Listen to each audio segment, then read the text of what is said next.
My mic was not on. Can everyone hear me now? Can everyone hear me? Mic issue? Can you hear me? Okay, sorry. So I was going on a diatribe about how much I love my guests that are coming on now.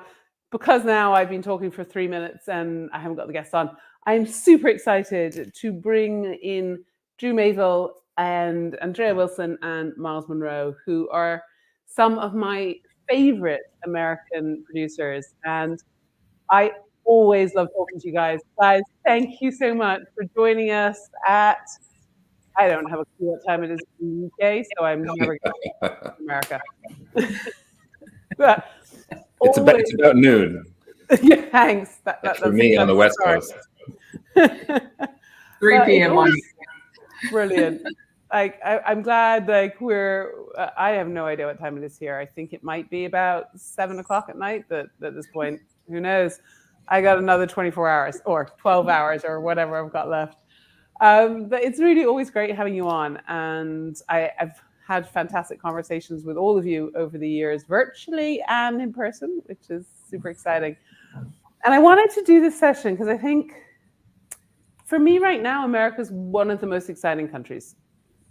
But what I love about America is it's unashamedly bold, beautiful. And actually, I'm really excited that the only person that got my reference to the bold and the beautiful was Nigel. It is a reference to a very well-known show in America that was going on for quite some years. Lots of big puffy hair and great kind of cowboy boots and stuff. But actually, and one thing that kind of, I think, with America in general, I think the Americans, having also grown up there myself, I think I'm right to say this, I'm not generalizing, but I feel like the Americans love big flavors. If I look at Parker and the wines of a generation ago, you know, they were all big, rich and full. And also food flavors. I don't think I've ever gone into an American restaurant and not been smacked about the head with flavor.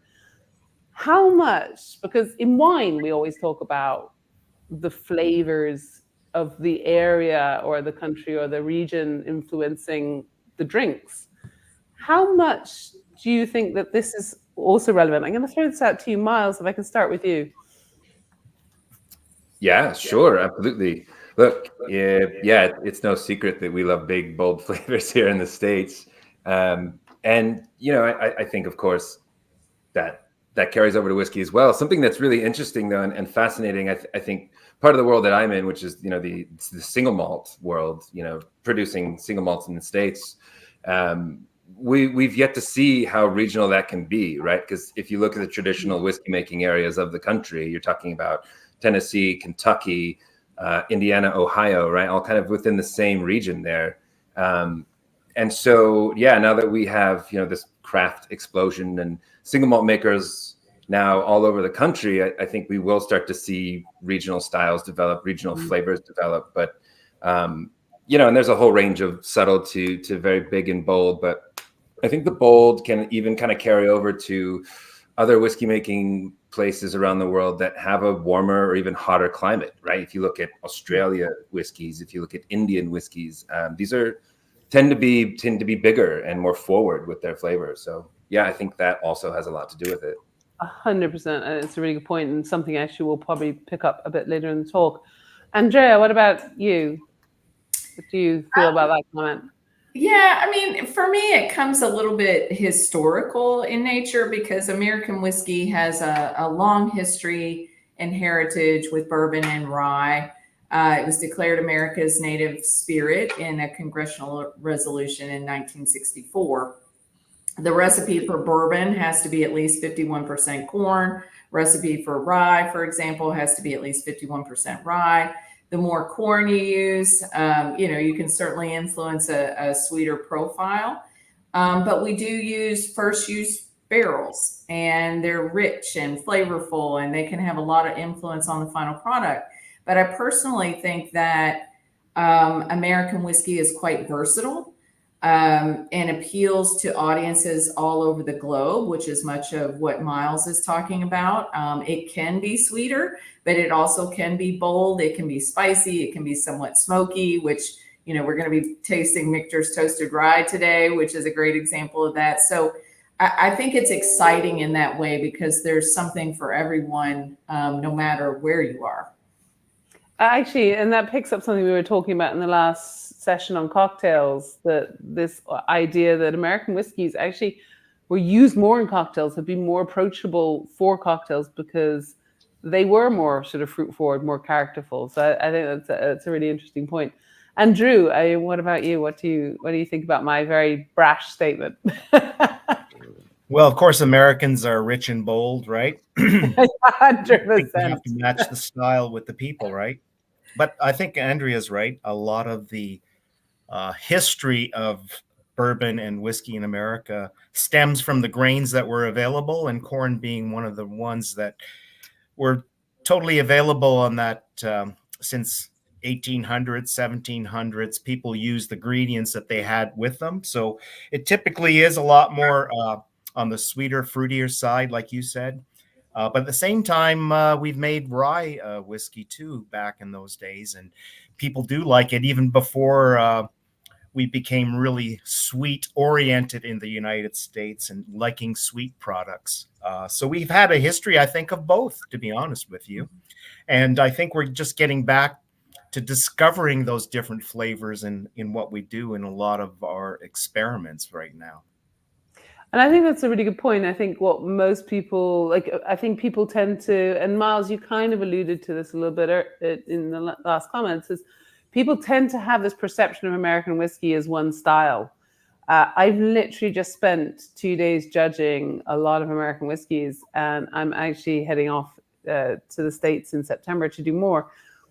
And the diversity, I think, more than ever is really coming to the fore, which is, for me, really fantastic. And Miles, maybe do you think, you know, this single malt category in America, which has literally just come kind of into law, my God, not that long ago at all, a couple months even, not almost a year, you know, is that going to change the face of American whiskey? Do you think we'll see a little bit more restraint coming from the whiskeys? And actually, it is 6 o'clock, 7 o'clock, cocktail o'clock somewhere, so we probably should have a dram while we're talking about this. I was good. You tell me which you want to taste first, either the Pinot cask or the cask strength. Oh yeah, let's get into the Pinot cask. That'd be great. Perfect. So the Pinot cask, folks, from Westward. But yeah, how is this American kind of malt category going to potentially change the face of American whiskey? Well, Dawn, yeah, I think it will. You know, I think a big part of it too isn't just the single malt movement, but distilling in general for whiskey here in the States. I mean, we turned 20 years old as a distillery here, which is not that old, but for the craft movement, we're one of the first. And, you know, when we applied for our distilling license, there were maybe 3 dozen distilleries in the entire country, maybe a little more. There's over 2,200, right? I mean, in that span of time, we've seen this massive growth. And so I think American single malt is going to help change the face of whiskey. But I think just this boom in distilling in general is going to change things. You know, we had the unfortunate happenstance of prohibition here in the country, right, which wiped a lot of the industry out. And then when it recovered, there was really only a handful of companies that came out of that. And so that's who was producing the bulk of the whiskey. That's who was guiding the way we thought about whiskey, how we drank whiskey, the laws surrounding whiskey. And so, yeah, I think we have seen and will continue to see some really great change and things moving forward. What I really love about a lot of these distillers making single malt here in the States is, you know, we all do this because we love whiskey, right? We have a reverence for whiskey. We just also see a way forward for whiskey here and just in the world in general. You know, there's a respect for it. But the future of whiskey is also incredibly interesting. That's where we want to go with it, right? Talking about single malt here, I mean, I say this often in talks, but when you say whiskey, pretty much anywhere in the world outside of here, people assume you mean malt whiskey, right? And that's not the case here in the States. We're known for bourbon, of course. But I love when Andrea and Drew were both talking about, the grains that were available. If you look at the history of whiskey here in the States, right? People that emigrated to the US who knew distilling, who had a history of it, they landed on the East Coast. And that's, rye grows really well there. And so rye became the kind of first whiskey that was made here. And then as people moved west, you get into the Midwest, that's where corn grows, right? And so then you have bourbon. Here in the West Coast, I mean, we're in the Pacific Northwest. It's very rainy up where we are. This is where barley grows. Almost as rainy as the UK, I believe. Just about. Yeah, I know. It's a rare sunny day here, which is kind of fun. But yeah, this is where like most of the high quality barley is grown in the country, all here in the Pacific Northwest and, southern Western Canada. And so for us to make a whiskey that has, a sense of place, that can speak of its origins, it made sense for us to turn to single malt. The other reason for us at Westward being that we're brewers. Portland has a rich brewing history. We've got over 80 breweries just here in the metro area alone. There's a long history of brewing here that, so myself, our founder, Christian, most of my distillers, we all come from brewing. We have a brewing background. And so malted barley, right? That makes sense to us. That's what we want to use. That's what we use to drive our flavor and, getting into fermentation and all that. But I think there's a lot more exciting things to come. Absolutely. To get to the whiskey we're sipping on. This is delicious. I've started sipping already. Yes, yeah. Like I said, it's a little past noon here for me, so forgive me if I don't yet join. But this is our Pinot cask. So, something you find a lot in the world of malt whiskeys in general, I guess at this point, is a wine finish, right? Like a fortified or some kind of wine cask. And for us, Portland's in the Willamette Valley, and the Willamette Valley's become really well known for producing excellent Pinot Noirs. We've got world-class winemakers right here, and that AVA is just an hour south of the distillery. So instead of, just turning to, okay, let's get some sherry casks or maybe some port, we have these amazing winemakers just an hour away. Let's use what they have. I'll actually be at one of the winemakers once this is done, where we're having a little release party with them, and I'm going to drive down there after this and see them. But so I work with several winemakers here in the Willamette Valley. The growing region, the sort of, I guess, climates and even latitude is very similar to Burgundy. And so there's a lot of winemakers here that kind of follow a lot of those standards. Everyone's using French oak for the most part for aging their wine. So the Pinot cask is Westward Original, which is our flagship whiskey. That new make is double pot distilled and goes into charred new oak for about 5 years or so before I'll transfer it then to these used French oak wine casks for an additional maybe 12 to 14 months. It's really just kind of how it's tasting. I mean, it's delicious. And I think actually you do get a little bit of that sort of, for me, for Willamette, for Pinot, for people that maybe aren't as familiar with the style of Pinot, it is very Burgundian. It always has this lovely high tone, cherry, raspberry, sort of wild strawberry lift on it. And I think actually you get a little bit of that coming through on the whiskey, which is delightful. Yeah, and we're looking for a bit of that. I'm careful with any kind of cask finish. I'm not looking to flavor the whiskey with something. I'm looking for harmony, right? And some of those nice fruit notes that you'll get, like orchard fruits and stewed fruits and some tropical fruits, like you can get those in the wine. And so the idea behind the Pinot cask is to get a little spice from the French oak, and then those fruit notes from the wine to kind of lift those notes that are already in the whiskey and kind of highlight them a bit more. That's the idea with the Pinot cask.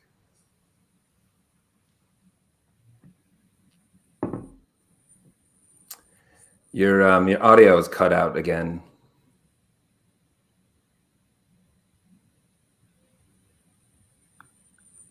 That's not just me, right? No. Okay. All right. Like, is it mine? Okay. Well.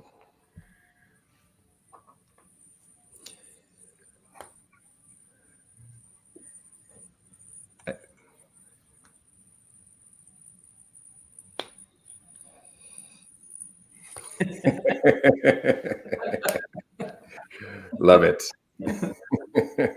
Well, Miles and Drew, it's great to see you. Yeah, nice to see you both here.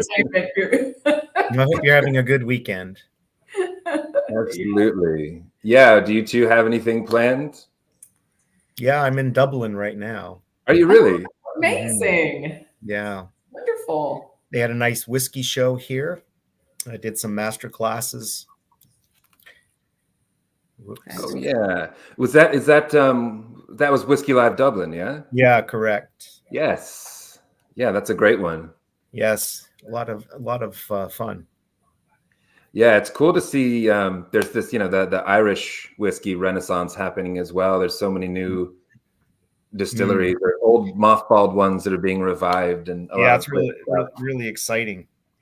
And a lot of good tasting products too. Some of them are pretty young, but some are really good. No doubt. It's really fun. I'm glad we're all whiskey lovers. Yeah. Andrea, any plans for you this weekend? Oh, I had a super quick graduation earlier, and just trying to. It's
Can you all hear me? The soundboard had turned itself off. Amazing. Apologies for that. I mean, we're just going to continue as if nothing happened. Yeah, so this is the joys of the virtual world. Yes, we do not have these problems at Whisky Show. And if we do, we just shout louder.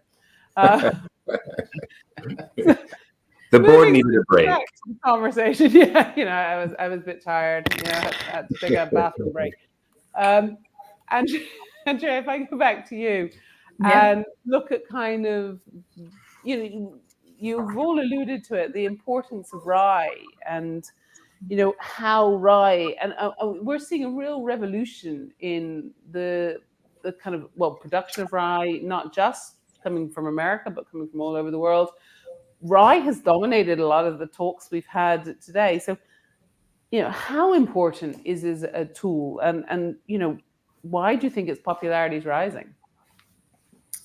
Well, I mean, we were saying earlier, rye has a long heritage here in this country. It was very popular pre-Prohibition in the United States, and then it really died off after Prohibition. And people don't sometimes remember Prohibition was like 13 years long.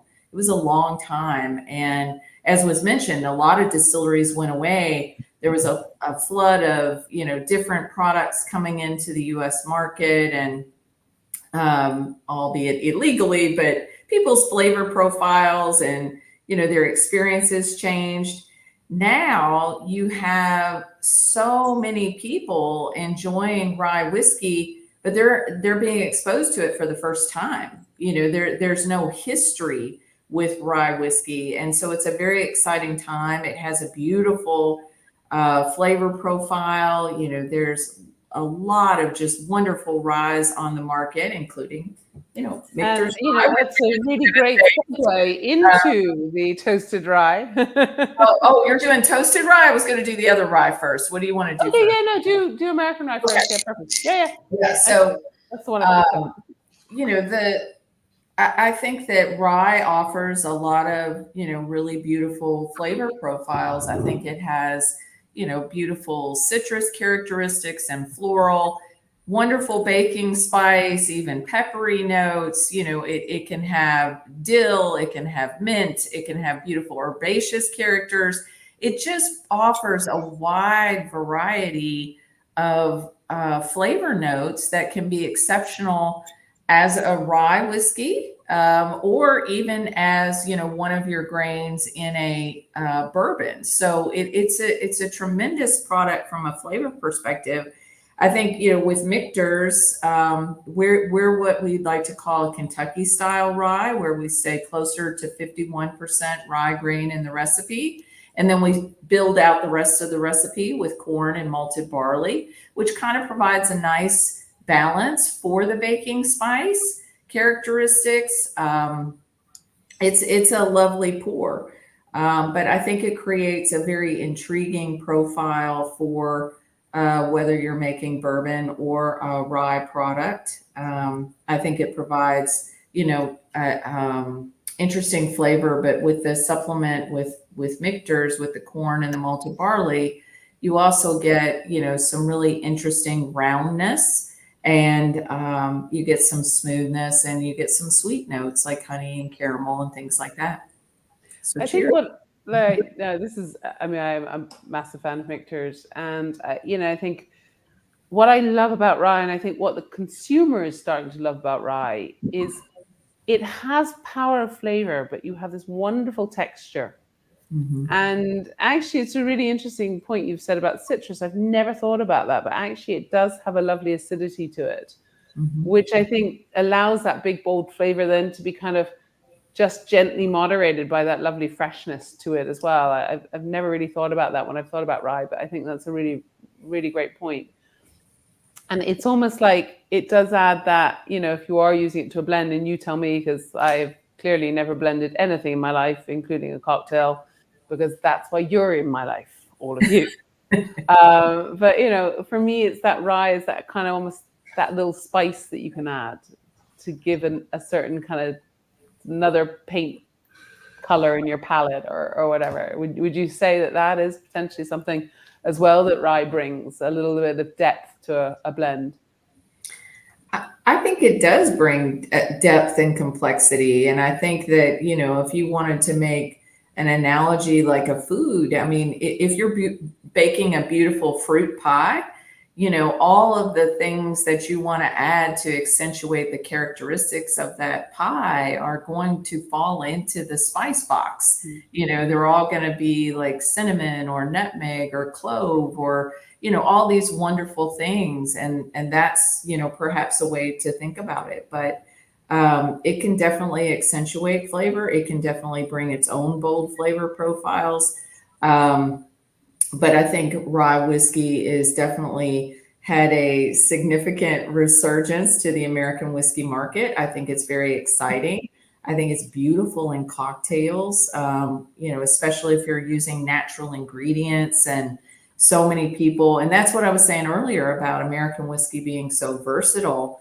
Like no matter where you are in the world, I mean, you know, part of the enjoyment of a whiskey is the food that you're eating as well. In some parts of the world, you have more delicate foods and some you have more bold and spicy, but whiskey can be a player, you know, with all of those dishes. And that's actually something we were talking about in the last session as well, I think. And it's really, really interesting how all these sessions are kind of picking up on the other sessions. It's great. But yeah, I'm actually in my head eating an apple pie right now with some of this. I think that's perfect.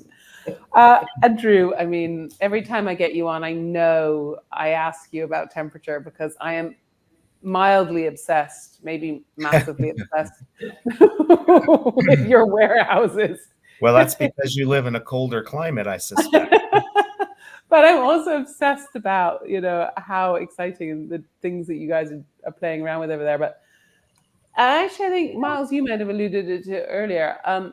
How much do you think temperature is a part of that big flavor you get in America? Yeah, for me, I think it's a major part of the contribution just because of the temperature. You're increasing the internal pressure in barrels. And when you have a new barrel, it's obviously more congeners, more flavors are removed with that temperature. And Kentucky, I think, is one of the best areas to age in the world, especially for bourbon, because of the hot temperatures and cooler temperatures where you actually cycle in the wood in and out. So I think that's a big part of it. And the new barrels add the icing on the cake with that, I think. And I think it's quite interesting. I think that temperature differential in especially Kentucky, and I think a lot of people think of Kentucky as hot, and that's it. But no, actually, you have cold winters that are quite brutal, and not too cold though. Maybe not as cold as over this side of the world, but still cold. You know, yeah, so it is. You are getting a big temperature differential. Correct. So it cycles in and out of the wood. So as a matter of fact, with that fact, when it does get hot, especially in the summer, we have some of our older products that are aging in the cooler parts. So we have to segregate those and age that way. So that's a big factor. So when we age something like Pappy Van Winkle, obviously it can't be hot or it's going to be nothing left in the barrel after 23 years. So we have to understand the heat and what it does and actually put barrels in locations where we want to age something a long time. So would you actually also, for something younger, maybe put that in something that's a bit warmer to try and get a little bit more impact? 100%. So we have our benchmark, which is our entry level rye bourbon, and that's in the higher floors where it is warmer on some of the open warehouses. So you do get that acceleration of aging because of the temperature.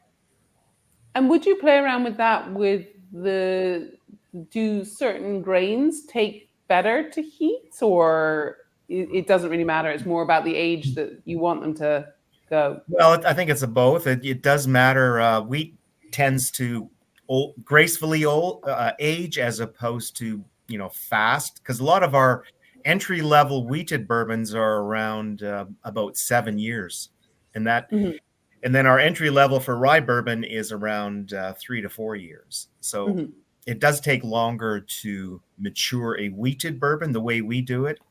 And it's not just the mash bill, it's the temperature too, and also the proof that we put it in the barrel. So there's a lot of variables. So yeah, I mean, it's literally, and I think that's it, isn't it? And also the fact you're playing with new barrels and new wood. I almost think in a funny way, you guys, and I'm probably about to be murdered by every Scotch and Irish and basically everyone in the world. I actually think it possibly takes a bit more skill to play with new oak or new wood because it's so powerful. Yes, it does give you flavor very quickly and to a degree easier, but I might disagree with you a little bit. And I'll tell you why, is because my background is blending Canadian whiskey, not just bourbons and whiskeys from in the US. And so that using the barrel multiple times give you different characteristics because the wood doesn't overpower it. So there can be very complex subtleties that you can gain from using reused barrels too. So like you say, depending on where it is in the world, whether it be Scotch or others, you can get other flavor profiles, I think, more delicate, but just as complex. And can we talk a little bit about the George T. Stagg that we have in front of us as well? Well, from subtle flavors to bold flavors, there you go. 100%. Great segue. So this one here, I think, I don't have any samples. I'm in Dublin, so I didn't bring any, but I know the sample's pretty good since I'm been involved with everyone since 2004.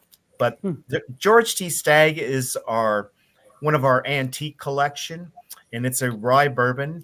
I think the one that you're tasting is 2008. It is 2008 indeed, and it is not lacking in flavor. No, because it's 141.8 proof. So that it's is not a good way to lightweight. start my evening. Yeah. But to give you an example, it's from 2 different warehouses and 3 different floors in those warehouses. So it actually is a nice blend of different flavors from different warehouses. And that's the way we blend each one as a vintage each year of one of our antique collection. This one happens to have lost over 50% of its initial volume due to evaporation. So really concentrating the flavors of that bourbon. And we ended up getting it to be around 15 years and 6 months. And so what this is doing is, obviously you're not going to put this in a warm area. It's got to be mid to lower or cooler. And what you end up is a real rich and bold. And George T. Stagg has a history of winning some of the best, I think, awards in the world, in the whiskey world, just being so powerful. So that really fits your description of big and bold and beautiful. But 100%. You get a lot of burnt caramel, dark chocolate notes. Some people even describe it as like cherry cola, and you get that spiciness on the nose, that tickling of the nasal passages because of the rye content. Maybe a little sarsaparilla. There you go. Yeah, I like it. But then you get that, because it's over 15 years in a new barrel, you start bringing out some of those dark chocolate notes, coffee notes, dates, figs, and all, the old leather notes because of that 15 years of aging in Kentucky. And it ends up beautifully lingering because this one is uncut, unfiltered. So all those fatty acids will stick to your tongue and it will linger forever. So it's really a sipper. And I think it's one of the most sought after bourbons around in anywhere, basically. I mean, and thank you so much for sharing. I mean, this is definitely a beauty, and I love a fatty acid. So thank you for bringing up the fatty acid. I'm now going on to another favorite topic of mine, which poor Miles, when I saw him in Whiskey Live Paris after his probably second day, and I think it was with Dave, and then I brought over maybe about 50 other people because his single cask that he did for Le Maison de Whiskey, which I really want the same cask, essentially, was so big and powerful and flavor and beautiful. And we went into a bit of, I'm a yeast geek. as many of you will know.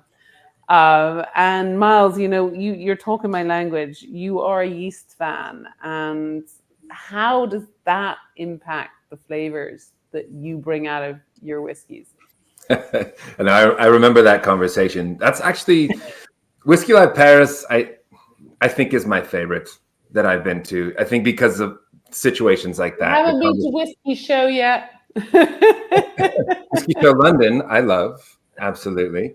Just the conversations that can happen at the tables like that, and that was a great whiskey that we did in conjunction with the festival in La Maison de Whiskey. But yeah, huge yeast fan. I mean, I mentioned before we are brewers making whiskey at Westward, right? And yeast has a huge impact on the flavor of your spirit. And I mean, I think, there's many things, right, that factor into how you make your spirit and what you want to feature. That's a stylistic choice you have as a maker. And we choose at Westward to have fermentation at the forefront. Dawn, I would actually agree with you that new oak barrels are a bit harder to work with and are difficult in just that things can change so quickly, so suddenly. And so you do have to kind of monitor that at a higher level. I think there's a lot of whiskey makers in the States that would say, the majority or maybe, 70% of the character from their spirit could come from casks. Whereas we're the opposite. We want the majority of the character that you get in Westward to come from the grain and from the fermentation. And yeah, we're yeast obsessed with brewers. We know with a brewing background that, if you treat yeast the right way, you can get over 600 flavor compounds just from fermentation, which is huge. So exciting. Huge impact, right? Yeah, it's amazing. And so, of course, we're going to use a wide variety to experiment with. Our standard strain, which you're going to get in our core lineup, is an ale yeast. It's actually the Sierra Nevada Pale Ale yeast strain, what brewers call the Chico yeast. We've used other ale strains. We've used wine strains. We've used sourdough. We have this award-winning baker here in Portland, and he has this 300-year-old French levain that we used to ferment our whiskey, and it's beautiful. It's unique. It's just such a flavorful, complex whiskey. Something else that we're working on right now, Dawn, you'll love this. It's not yeast, but it's bacteria. Anna, who is she runs the lab, and she is our head of quality control and technical development here at Westward. She was able to isolate a bacteria that is unique to our distillery. Oh, wow. What's the bacteria doing? It's going to act almost like converting, like almost like a lactobacteria, or what? It is a lacto, yeah. It's Schlaffolactobacillus harbonensis is the name. We call it Schley. And Schley, yeah. I love it.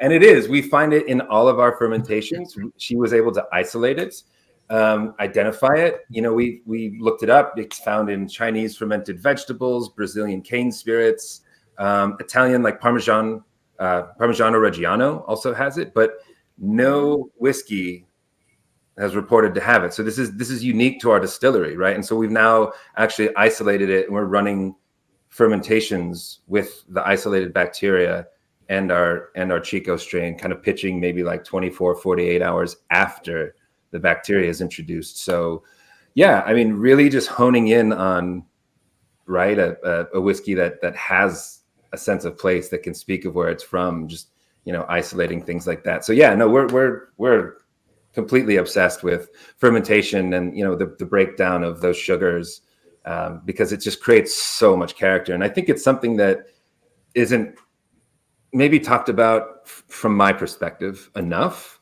When it's making whiskey, like it's such a cool part of it. For us, our approach is, again, a brewing approach. So our fermentations are upwards of 120 hours, at a cool temp. We're running ale yeast at maybe 21 degrees Celsius. 5 to 6 days, nice and slow, nice and cool. And it just develops so much more character. And so when it gets time for, when we get to distillation, we're double pot distilling. Our stills are shaped in a custom way that it's very low reflux. There's not a lot of refinement, and we distill at a fairly fast rate. And so all we're really trying to do is concentrate all those fermentation and grain flavors in the new make. And you definitely get it on the whiskies. I mean, I think we just saw it in the last one. Actually, team upstairs, can you throw up Oliver Chilton's question? Because I think it was an absolutely fantastic question. And Andrea, maybe I'm going to throw this to you first. And I think actually Drew as well. I mean, all of you, but maybe Andrea first, just because I know about your toasting and it kind of fits quite nicely. But given you are largely only dealing in new wood, how much can you or have you messed around with the structure of the barrel, such as toasting, changing ends, etc., as this is an area for more creativity or specific benefits to flavor creation? Andrea, do you want to have a stab at that first, and then I'll kind of move around the panel, because I think that's a great question. Thank you, Ollie. Yeah, I think that, you know, the barrels are often an overlooked ingredient, in my opinion. You know, there's so much that's always talked about distillation and fermentation and all these other things. And that's all very important. But, you know, the barrel is going to bring a lot of artistry to the final product. And you know, in the case of Michter's, we use a lot of American white oak, but we use other types of oak as well. Different oak species. There's over, you know, 500 oak species across the world. Only about 16 of them are used for spirits. And so there's lots of opportunities. Some of them you may not want to use. Some of them are leaky, whatever.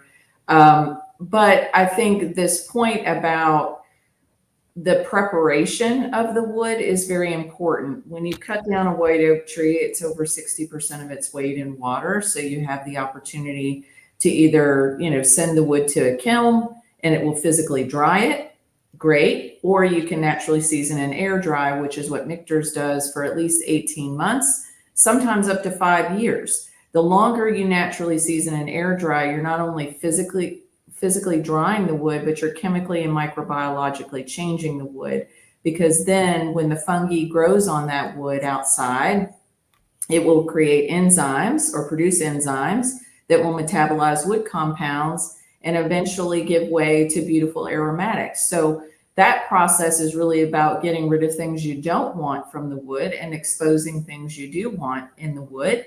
But then the toasting and charring, which is some of what the question was about, you know, toasting is an opportunity to just create like a little white oak fire. You put the barrel over it, it radiates heat towards the wood. The barrel is never on fire. And what that's doing is all of the extractive compounds in that barrel break down at different temperatures and different amounts of time. So you can really harness a lot of those flavor extractives from the barrel just based on the toast profile. There are hundreds of different toast profiles. Charring is where you physically ignite the interior of the barrel. And, you know, that takes seconds versus hours in some cases to toast barrels. And the char level, though, is even more than just an adsorption layer inside the barrel, which is what most people think. It's just like an internal filter, but it can actually help you accentuate flavor profiles in your whiskey. Lighter chars for accentuating your fruit esters and spice, for example, or darker chars to hit some of those darker, deeper notes like chocolates or espressos like Drew was talking about. You know, and then you can do all these other fun things, you know, changing out the heads with different types of oak and using different oak trees from different parts of the world. And, you know, it really is sort of, you start to look at it and you go, there's just an endless opportunity of variations in this whole process. So it's a great question and lots of opportunity to be creative and very, very artistic. I always tell people it's a bit like an art project, you know, when the distillate comes over, what do you want to do with it? You know, do you want to lift up the fruit? Do you want some spice? Do you want caramel, vanilla? You know, do you want darker characters like mocha and espresso and chocolate? What do you want to do? And then you design your barrel to help you achieve that final product outcome. Drew, any words from you on this one? Yeah, have you got about an hour? I mean, they can go. They can go. They've got 24 hours. Let's go. Yeah, that's right. 48 hours. Here we come. But you know, it's so important. Like Andrea said, the barrel And it basically is the flavoring component. I don't even call it a barrel, I call it a flavoring, just because it's so vital to the aging process and the overall taste of the product.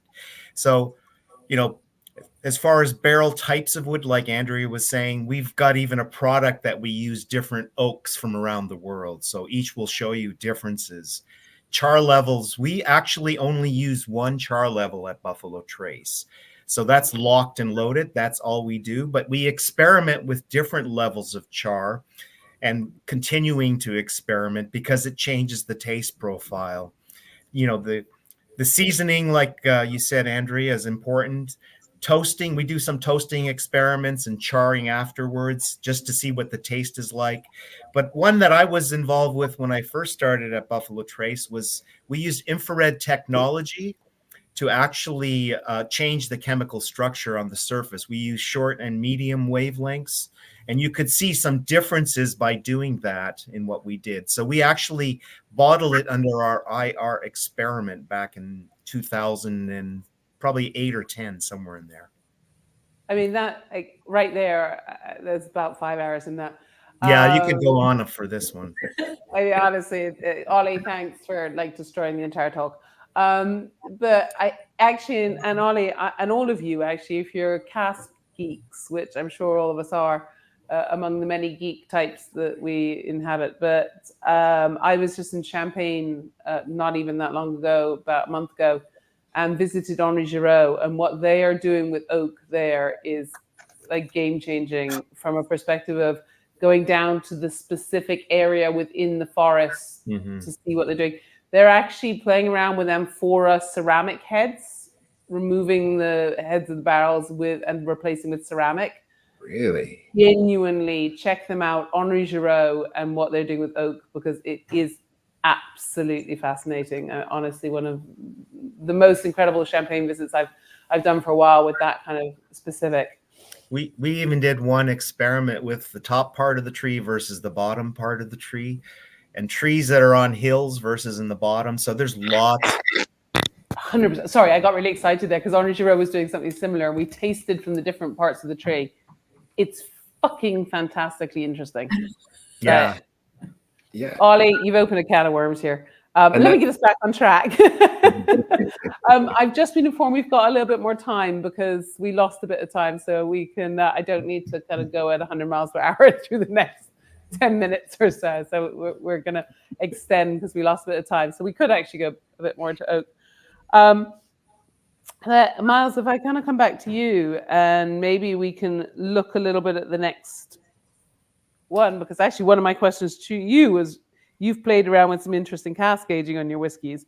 What have been your successes and your failures? So I think that almost comes back into what Ollie was talking about. What are you looking for from that cask? And maybe we can actually look at the cask strength at the same time. Yeah, let's do that. That's a great idea. Let's pour some Westward cask strength. That's yes, our purple label here. This is our cask strength, undiluted, straight out of the cask, blended. Probably about 30-ish barrels or so I put together for the cask strength. Successes and failures. Yeah, and I wanted to say, to Drew, what you were talking about too. It's not something that we're talking more about it now with cooperages, but yeah, which part of the tree are we tracking that? Are these barrels from? Hillside versus flat, also time of year, right? If you're felling trees in the summer, there's a lot of moisture in that tree, right? Because of the leaves are out, they're soaking up the sun. You fell trees in the winter, that's drier wood, right? Everything's down in the roots. You could even go so far as to say, how full was the moon, right? That's going pretty deep. But all of this affects it, of course, right? Yeah, 100%. And it's great to have those conversations with cooperages to see if that's being tracked, if they're interested in tracking that, what they can work with. That's fascinating. And yeah, we've experimented with a lot of casks. Absolutely. Obviously wine casks, beer casks, of course, because we love that, cider, sort of those standards. But, getting into Hungarian oak. Some of my favorites have been Sauterne. I love that wine, and the late harvest wine that, they ferment in the barrel. And I like to whenever I can, work directly with a producer rather than going through a broker. Work directly with who's producing that wine or spirit or whatever, just so I can know the quality of it. I was actually just in Portugal last week on vacation, but I couldn't help it. I visited a cooperage. It was on the border of Spain, just to kind of, I love their barrels. I wanted to check out their methods and see what they were doing, and just get in it deep with them and talk about Portuguese oak, the Iberian oak, which is really cool. But yeah, we have actually, speaking of, you asked me about failures as well. We have our own species of oak here in the Northwest, Quercus garryana. People refer to it as Oregon oak, but it's grown all throughout sort of Northern California, Oregon, Washington, and a little of Southern Canada, sort of all along the coast there-ish, around the valley. And it's its own species that we have here. There's a cooperage, the only cooperage in Northwest actually is here in McMinnville in the heart of wine country in Oregon. And he's someone who was in the forestry service, then moved to France to study making barrels, and now he has a cooperage here. He fells the trees himself, ages it and everything. But we had him make us some Garryana barrels, thinking, how fun would this be to have this, single malt we're making in Oregon, age it in, this Garryana oak, and it was terrible. It didn't work for us. The flavor profile, or what was wrong? Just Garryana is really assertive, and it's like I was getting a lot of felt pen, sort of model glue that we were extracting from the barrel. And I think for some whiskeys, I know that I've actually had some bourbons that have had Garryana time, and it's great. Westland, a great single malt maker up in Seattle, Washington, they do a very small addition of Garryana age to their series, and it's delicious. It just didn't work with the Westward flavor profile. Westward just so big and bold in some ways that, they couldn't really find harmony.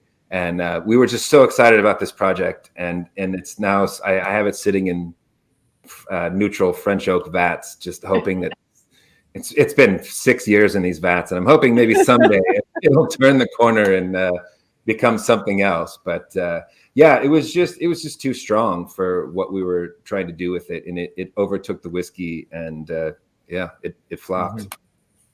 And so interesting, considering actually when I look at your whiskey, it's got so much flavor in it. That cask strength we're just tasting now, it's just so juicy. I always find with your whiskeys they're juicy. There's this just lovely sort of kind of almost mouth-watering kind of character to them. So I'm quite surprised, but also maybe because there's a little bit of restraint and elegance to them as well. So I think, and maybe that's something we forget about with American whiskey, that we talk about big, bold flavors, but they're big, bold, and balanced. Exactly.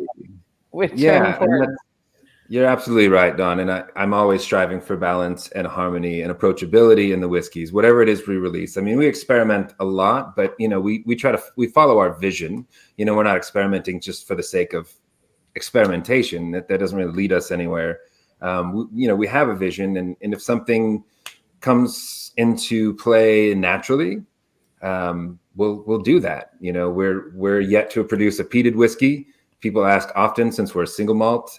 It just hasn't come up naturally yet for us, and I'm not really feeling like I just want to order peated Scottish malt to do that. It just doesn't fit into the vision. I'm not against it. It's not off the table, but we did have a small boutique maltster here use alderwood. Alder trees from the Oregon coast were felled and smoked some malt with that alderwood, and that for us just kind of fell into place and aligned with our vision in that way. But absolutely, and balance and approachability always. Perfect. And Andrea, if I talk to you a little bit about mash bills, and I just realized when we were talking about oak, I probably should have brought in the toasted one. But I missed that trick, didn't I? That's okay. That's okay. We can let's talk about it maybe before we talk about mash bills, because maybe if you kind of go back and hark back to the oak question to bring in what you're doing with the toasted, that would be fantastic. And then I'll ask you about the importance of mash bill. Yeah. Okay. So this is the Michter's toasted barrel strength barrel finish rye.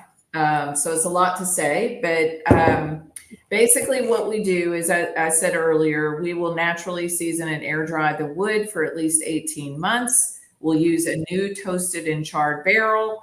We will make the barrel strength rye whiskey after aging it 5 to 7 years. But with the toasted series of products that we've created, so we've done toasted bourbon, toasted sour mash, and toasted barrel strength rye. What we do is a second step after the aging is completed 5 to 7 years, then we'll put it into a toasted only cask for a secondary aging process. And it creates a really fun spirit. It rounds out the spirit a little bit, but it brings in and really showcases how powerful toasting can be. The first time that we did toasted, sorry, I have to pop this. Love that Best sound in the world. It's the greatest sound ever. But we did the toasted bourbon the first time, and we had agreed we weren't going to tell anybody how long is it in that second toasted barrel. And Willie Pratt was our first distiller here, and Willie told everybody. And so I always tell people, just to give some understanding, it's not in that second cask for a long time. So the first time we did it was 28 days in the second cask. That was toasted. Okay, so really short. So, you know, we do other toasts, and we different toast profiles, different amounts of time. You know, every time we do it, we're always doing something, slightly adjusting it. But the toasted rye is one for me that I think is really beautiful, because you get all these beautiful rye characters, but now you get a little bit of salinity. You start bringing in some of those espresso notes. And it's just a really fun whiskey to drink. Plus you get sort of this smokiness. So it's a beautiful whiskey, and, you know, it's definitely a fun drinker. It's really funny because when I just tasted that, I was like, it feels almost like a little Lapsang Souchong. It's got that sort of tea character, but it's like a smoked tea character, which for me is, again, that balance between sweet and savory, which I just think is fantastic. And as Ollie said, the toasted rye is epic. Well, thank you. Ollie's very excited about this session, clearly. But no, absolutely delicious. But can we talk a little bit about the mash bill and, you know, how that gives flavor in America? Because each distillery is very proud and kind of guarded about their mash bills. And it's almost, for American whiskey, part of the DNA, especially bourbons and things. Can you talk a little about that? Yeah, I think, you know, the recipes you choose certainly can change the profile of the spirit, but it's not the only thing to consider. You know, some of what Miles and Drew were referencing earlier, I think, you know, it's really about a very complicated series of processes from beginning to end.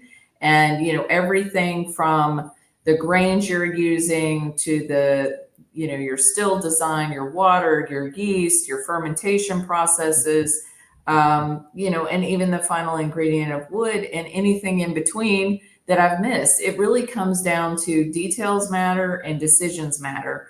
And, you know, to be honest, that's why American whiskey is so great, is because we're not all doing it the same way. And everybody is expressing different creativity and different beauty. And you do that through a host of different variables that just changing one little thing changes the overall experience for, you know, the final product. So, you know, in the case of Michter's Rye, because I've got 2 rye products that we're tasting on this panel today, you know, for us, you know, when we cook, we're using everything the natural way, you know, so we're maybe using a little more malted barley because we aren't using any chemical enzymes. So we're trying to, you know, push forward as much as we can to get that starch conversion to happen. And so as a result of that, you know, we're getting a different flavor profile, staying closer to 51% rye, adding in the corn and malted barley,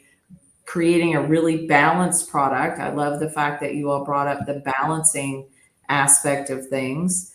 But, you know, it's just to showcase, we want to have a rye product that is rich and delicious and easy drinking and very approachable. But some people want, bold, spicy rye products, and that's a different type of American whiskey, where they'll take the rye recipe up much higher. So I love the fact that, you can do different things with your recipe, you can do different things with your process, and you can create different products. And I think that's what's really beautiful about the whole category. Yeah, 100% agree. And I think it's that back to that sense of place. It's everything that goes into that, the people, the culture, the heritage, the tradition that give you that sense of place, which is fantastic. And Drew, I think, going kind of away from that tradition and going into more that experimental, you guys, for me, are some of the kings of experimentation in America. And, stretching the boundaries, playing the boundaries, but still working within the boundaries. And, I think you have come with some big, bold flavors. We've seen it in the last one. And the other one we have in front of us, or behind us in my case, is the peated malt, which is a first for me tasting from you guys. So, how much is kind of that experimentation seeking out new flavors? How much is it seeking out potentially adding flavor? And how much of it is about pushing the whiskey to get better and better every time? Yeah, I think the best way to describe it is the motto of our distillery. It's honor tradition, but embrace change. So we have a culture of trying new things, of experimentation. So I guess distillers and blenders, they like to experiment and have fun. Making the same product day in, day out is okay, but I mean, trying new things is what really motivates us. And I think, like you say, we have a tremendous culture of embracing change or experimentation. So we're not just looking for new taste, but we want to make a better whiskey or a better bourbon. And so that's our whole aim. Even though we make some great products today, we want to make better tomorrow. So we were talking about grains. We've done a 4-grain experiment that turned out to be one of the best whiskeys in the world, the E.H. Taylor 4-grain. And you shared that with us last time, and I still have one of the little samples in my office, and I'm like, I'm only opening this when I'm having a really bad day, because that's that day right around.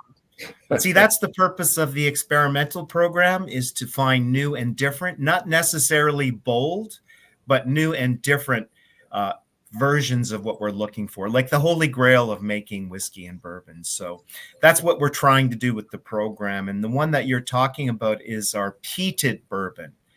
And actually, all we've done is swap out the peated malt for the malted barley that we have in the recipe. So that's adding that smokiness and peat. So we want to really merge the two flavors, bourbon and Scotch, so we can get people to try something that's different in terms of flavor profile. So we actually aged that almost 10 years in a barrel in Kentucky. Wow. And so what you're going to get is really, we want to expand the definition of what bourbon is and give you new and different experiences. And I think people are expecting that of us. Unfortunately, we only made 6 barrels, so there's not much of it. But what you find is it's a really beautiful marriage of a bourbon and a Scotch, that peaty smokiness coming through. When you nose and taste this, you get that smokiness, almost that barbecue type smokiness. It's not overwhelming. You do get some peat on taste, that light smoke, but at the same time, you get the classic bourbon characteristics, the sweetness, from the corn. You get vanilla. You even get, because it's almost 10 years, is you get some of those leather notes. So it's got a nice balance between the two. And I think people who taste it come back with that, is they don't know what it is. And that's kind of what we're trying to do, is experiment and find something new and different. So really expand the definition of what bourbon can be. And I think it's quite nice because it's such a subtle smoke. It just gives that little kind of lick of bonfire, and you're like, or yeah, as you said, sort of roasted meat. But it's literally when it just comes out of the barbecue that really peeks through. Little hint of it, which is delicious. Yeah, we didn't want the phenol level to be so high. We wanted it to be balanced, and for a blender, we like it balanced very much, as opposed to be overwhelming one way or the other.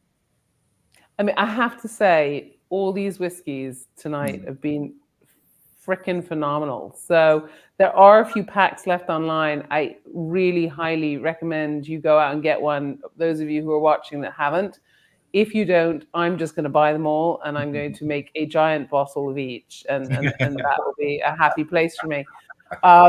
We have 5 more minutes. So anyone in the audience have any more questions for our wonderful guests tonight?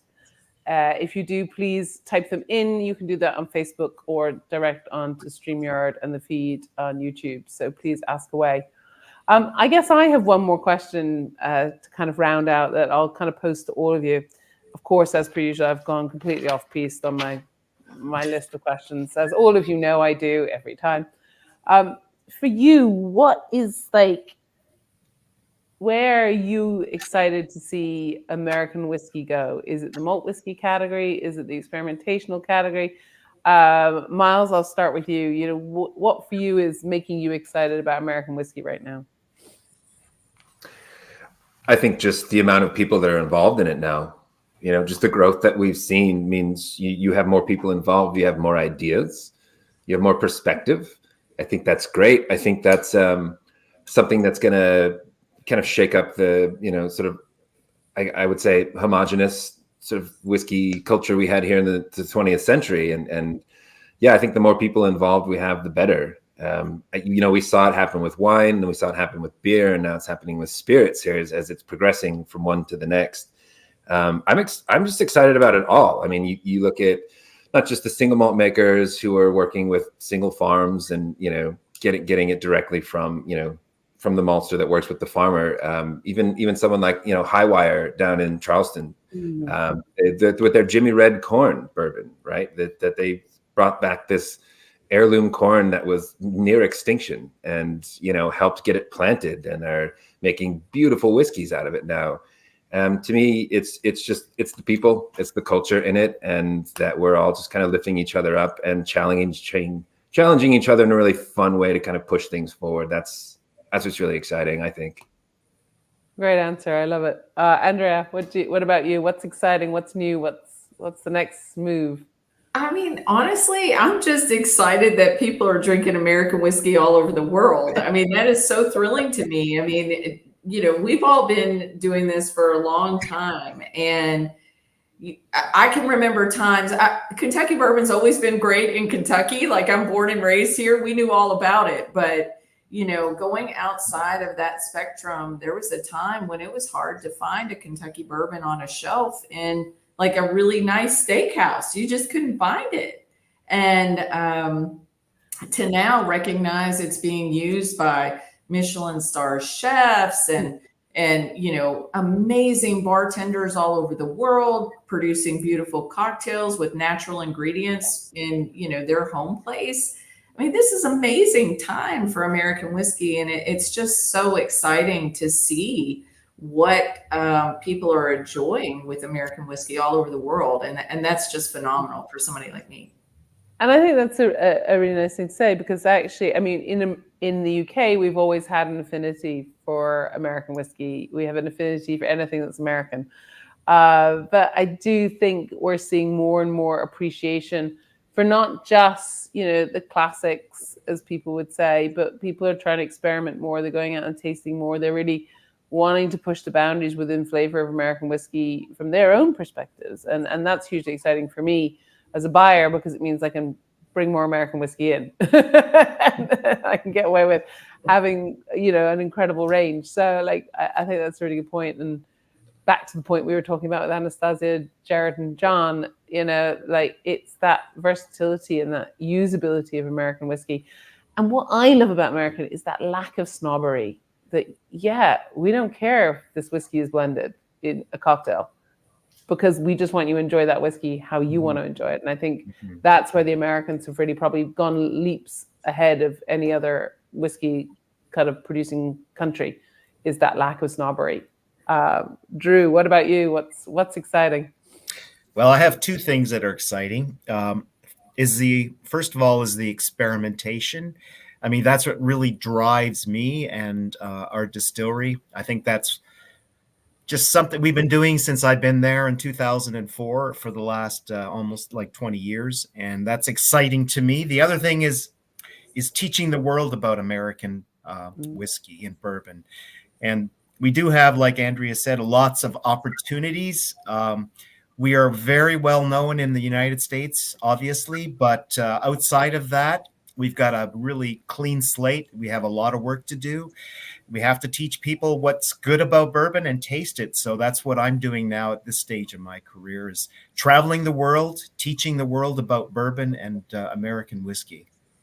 And Drew, we always love it. I hope you can come to Whisky Show this year. I hope all of you can come to Whisky Show this year, because I feel another oak debate coming. But, I think it's a really good point. I think, again, the Americans are very good at going out and talking and engaging and bringing the consumer on that journey. And we're so thankful to have you guys here tonight doing just that, because I have to say, these whiskeys right now behind me are not leaving the glass. They are coming into my stomach. I'm going to be very excited and happy for the next however many hours I have left here. But no, thank you so much for giving us your time, especially on a Saturday, and two, sharing such absolutely incredible drams. We're really, really appreciative of that. So I thank you very much. You're welcome. Thank you. Yeah, my pleasure. Dawn, are you really doing like a 12-hour marathon? We're doing 24. No, yeah, but you yourself, you'll be there. I've got Billy and I've got Ortis with me. So we're doing literally about sort of an hour or 2 hours. We're having a bit of a break. But about 4 years ago, I actually did 24 hours. Mitch Wilson and I sat in front of the camera for pretty much 24 hours. I can tell you, none of us were the same after that. And so I thought I'd do it again. But thank you guys. Have a wonderful weekend. And see you soon. Big love to all everybody. Thank you. Bye. Those were incredible whiskeys, guys. Honestly, seriously, absolutely delicious. Coming up next, I have no idea what's coming up next. Billy, what's coming up next? Hello. Billy's coming up next. We're doing Billy's a swap. here. We're swapping over live. We're swapping live. Lovely. Hopefully the little bouncy bars are bouncing for me as well for Dawn. Excellent. Bouncy Bouncy bars. Bouncy bars. This is what happens when we have technical issues. We then switch over nice and quick. So there we go. That's a little bit faster than normal. I will clean up your glasses later, Dawn. Ignore the woman playing with glasses behind me. But anyway, we're jumping into another little chat with one of our friends from around the world.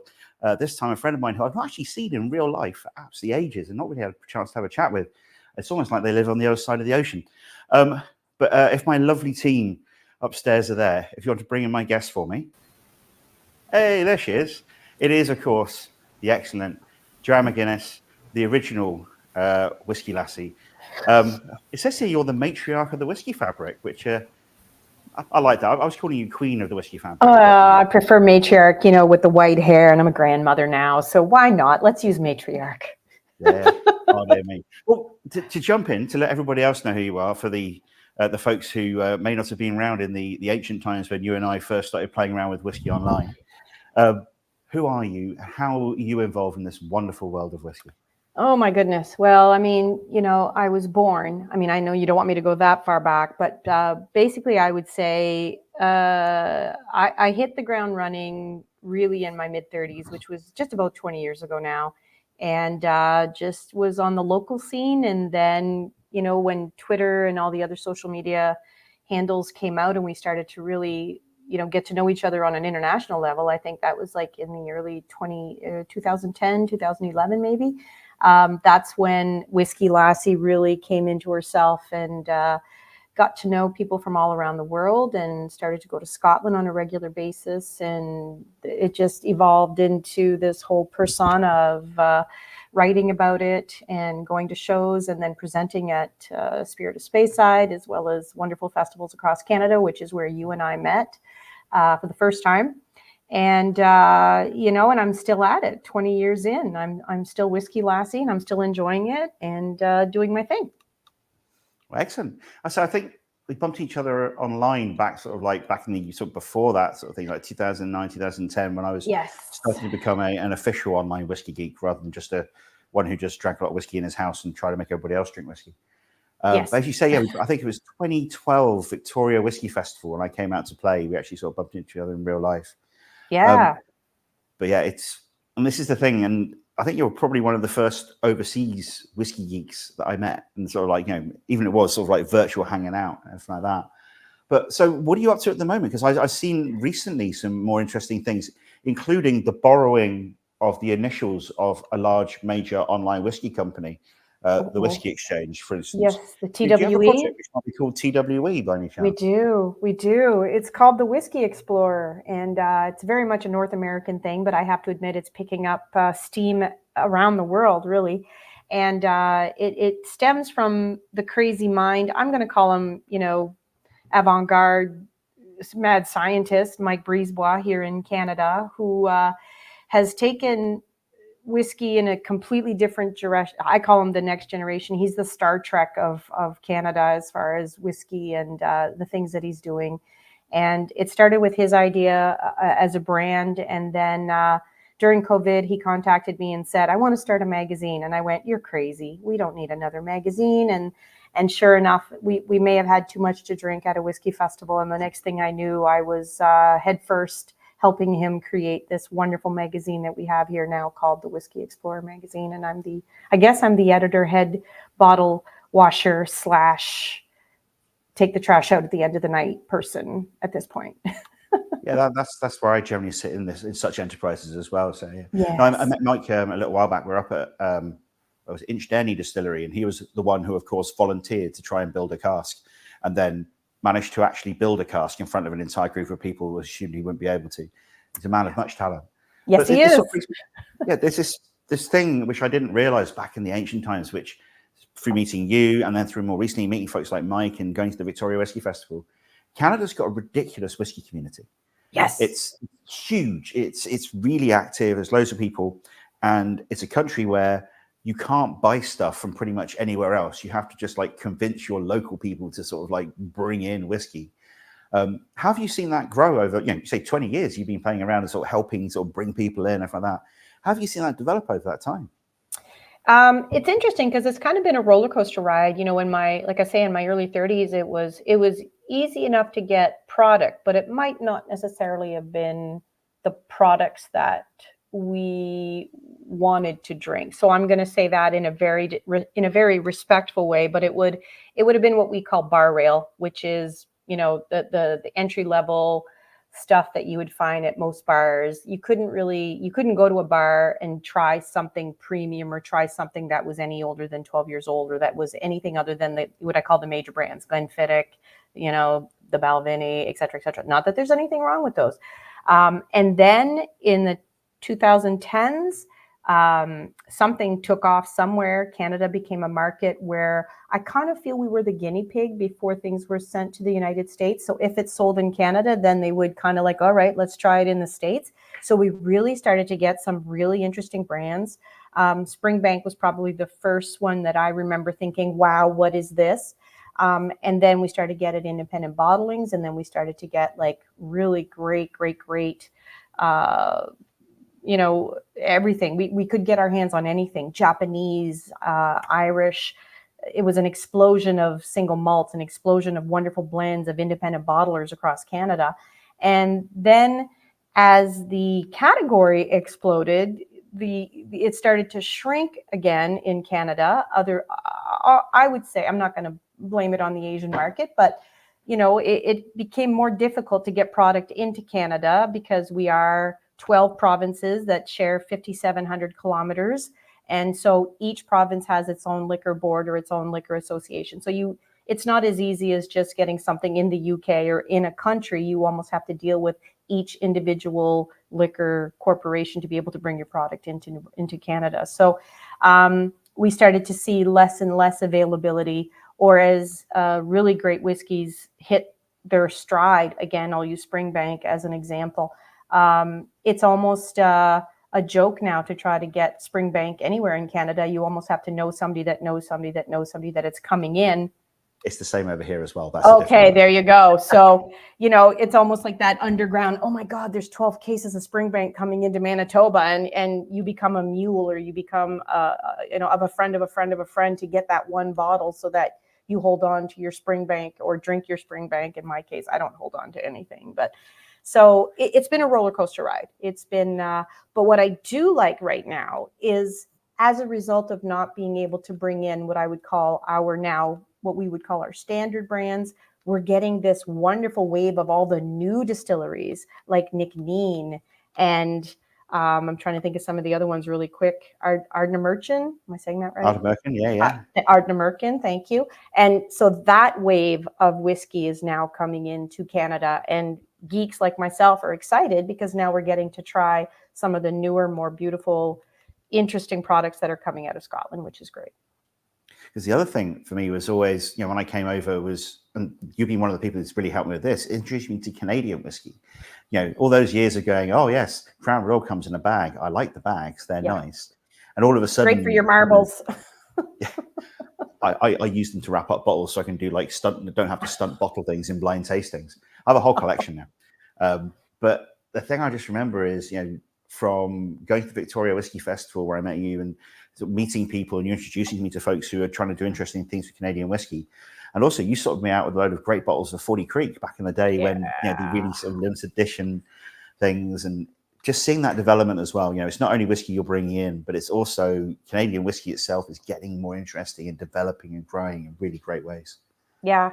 Well, I call it the new generation of Canadian whiskeys because John Hall actually was the person who just decided to do things completely differently. He had a beer and biochemistry background and a wine background, and he just turned the industry on its head. And everybody kind of went poo-poo at first, but then when he gained traction and started to make a name for himself, and his whiskeys really took roots, everybody started to pay attention, and all of a sudden the Canadian category exploded.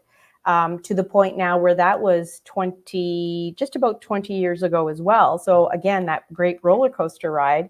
And now there's an even bigger movement across Canada where these small little distilleries are coming out with products that are blowing people's minds because they're so not, you know, I say they're not your dad's whiskeys. Like, they're not what my father drank when I grew up, you know, in Eastern Canada.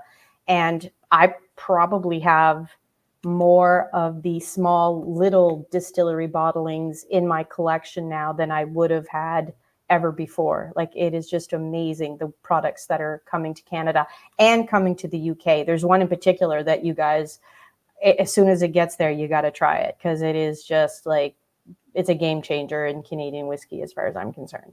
So I need to wrap up, but what's that? Oh, it's called Red Bank. Red Bank, and it's coming to the UK. I'm not sure when, but I'm pretty sure they're just about ready to start launching it in the UK.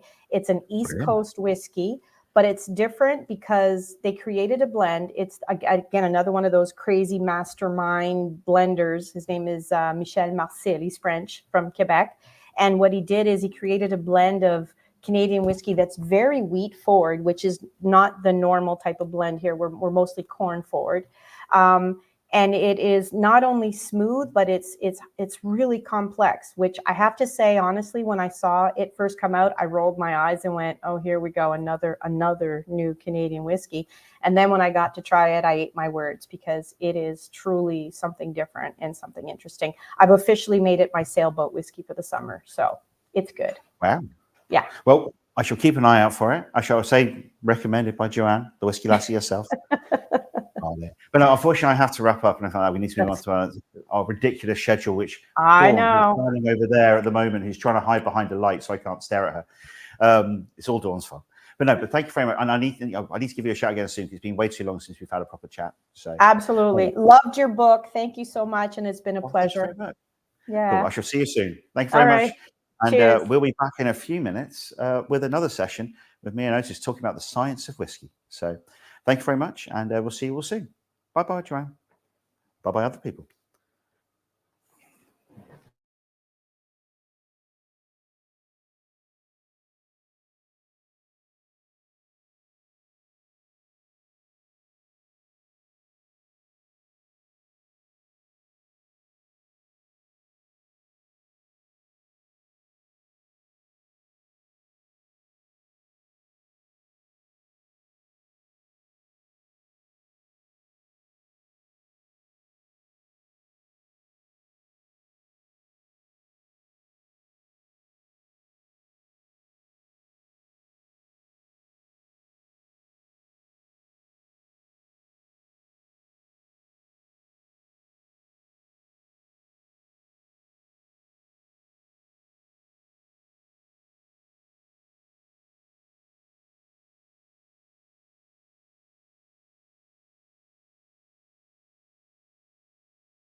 Yes. How many have we? How many have we done? Sorry, I have to look. I have to go outside to be able to see daylight or not. And every now and again, it's just no longer daylight. No, I'm very confused. it's dusky now. Yes. Sunset has begun. So we kicked off at 11. It is now approaching 10. So 10 and a half hours in. Doing well. Yeah. And now's the point we get properly techie. Yes. You can tell because look, I've got my one costume change. There we go. I now have a lab coat on. It won't last the whole time because it's quite warm in here. Oh, okay. So, cool. but yes, I'll at least start. And you're changing your name for this particular session as well. Oh no. This is the fact that it's a branded one. But anyway, we'll hide the wonders of my former colleagues at Elixir Distillers. But anyway, so this is the science of distillation. This session, it's a thing I really want to dive into because I'm really intrigued by a lot of the processes that go into making whiskey, but unfortunately, a lot of the textbooks I read and the sort of like the scientific bits and pieces I managed to get my hands on, the bits I can understand don't generally involve distillation. Okay. And the ones which do involve distillation, generally I have no idea what's going on anymore because I'm not even a failed chemist. I'm a failed physicist. So I didn't even get to the chemistry side of things. So I thought, what better way for you and me both to learn a little bit about distillation and some of the weird things that goes on in the whiskey world, these strange things. And we have 6 whiskeys to try our way through, which dive into some of those stranger things. What better way than to get to actual people who know about the science of distillation? Yes. So if the lovely people in our crew could bring in my fantastic guests, there we go. We have Brendan McCarran and Laura Hemme, the two people really who, if I need to go and find something techie about distillation, these are the two people I go and ask. Fabulous. Welcome both Brendan and Laura. Could you tell us a bit about your background, Laura first, and how you got into whiskey and more specifically the distillation process? Yeah, sure. I came into a bit of a backdoor route, I've got to be honest. I went to art school, which has absolutely nothing to do with whiskey. Very quickly got a bit bored with my painting degree and started messing around with other things, one of which was aroma chemicals. And that kind of led me into perfuming and an interest in that. And whiskey, of course, is just like perfumery, except you can drink it. Amazing. Yeah. Really exciting stuff. So that spurned my interest. I did a bit of a moonlight twirl in sound engineering for a few years before I could make that happen.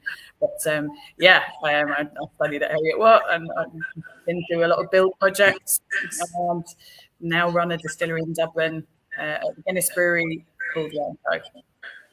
Okay, Brendan?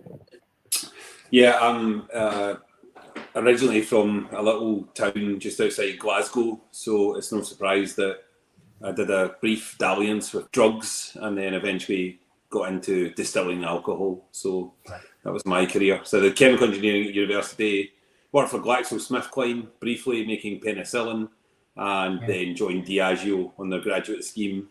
Then went from there to Moët Hennessy, then Distill, which is now called CVH, and now I just work for myself. So yeah.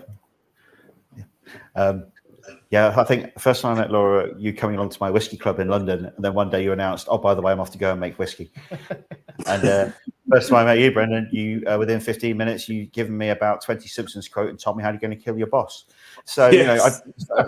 I feel you're very, very well qualified. I told your former boss this the other day, and he said, "But I treated him like my son," and he seemed very, very concerned about the whole thing.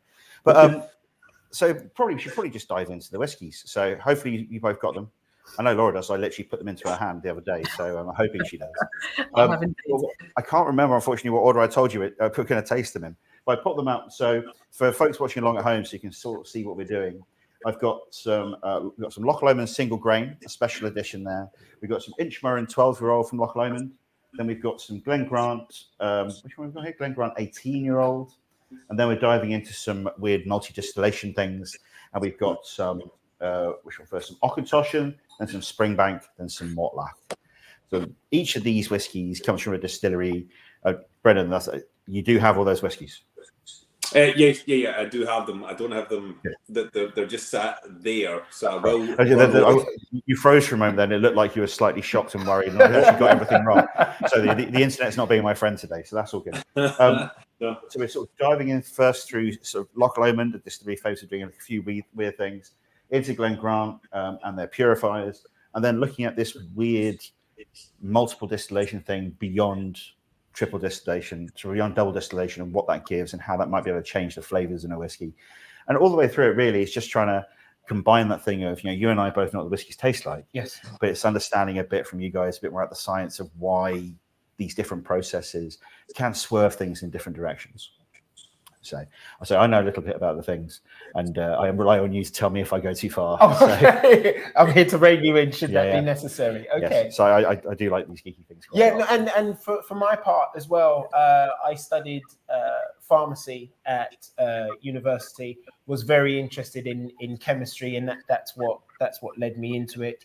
And again, from the sort of science and geeky perspective, looking at distillation on the scale that whiskey production has taken it, very much different to doing the tabletop experiments that I was used to at GCSE and A level. So maybe not quite as geeky. It's coming off.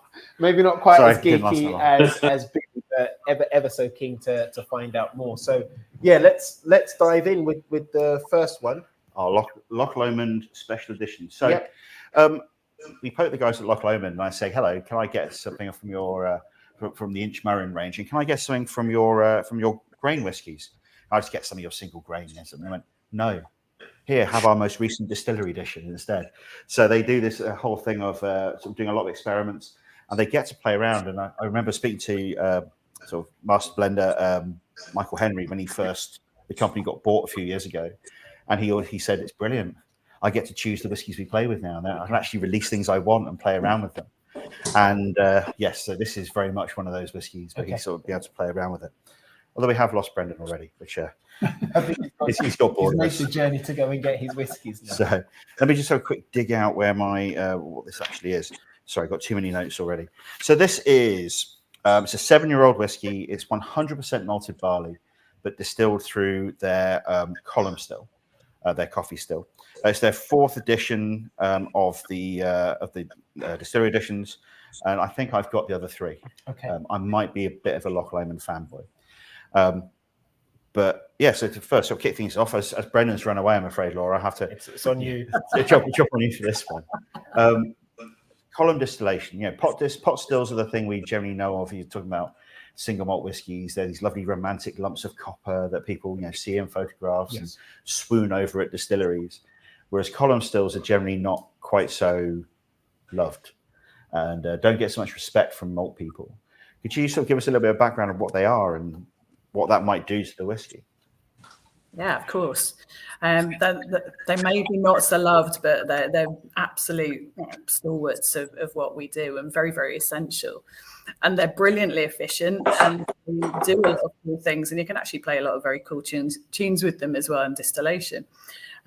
So effectively, they are stacked columns of plates generally. And with this particular still, because I've seen it, there's an analyzer and a rectifier.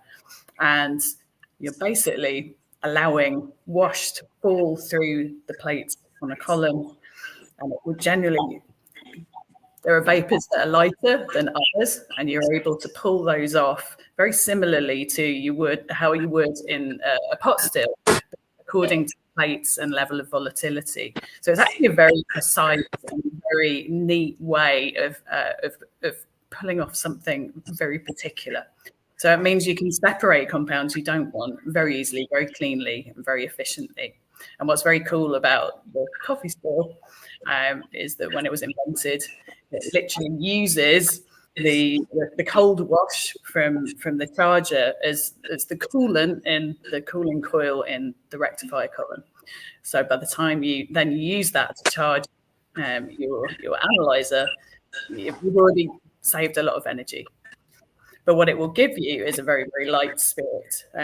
It's much lighter than pot, obviously. Separated out much more of those sort of heavier molecular compounds much more efficiently. So you end up with something very clean, light. I don't want to say flavorless because it absolutely can be flavorful. It very much depends on how you run your still. But essentially, you're using a much more industrial process. Oh, yeah, Brendan's playing around. Oh, there he's back again. of these things I end up talking a lot about when I'm teaching people about spirits in general, when I do my courses here, is that people assume that if you're using a coffee still, using a column still, you're making vodka. And it's one of the things often when people talk about grain whiskey, when you talk about blended whiskey, it's almost like, oh, they're just aging some vodka and throwing that in there. And that's one of the things that's really not the case with the column still. They're really versatile things you can play with. But yeah, so Brendan, what's your thoughts on the marvel of the column still? Yeah, I think column stills are incredible, and grain whiskey just gets a bit forgotten about, which is okay.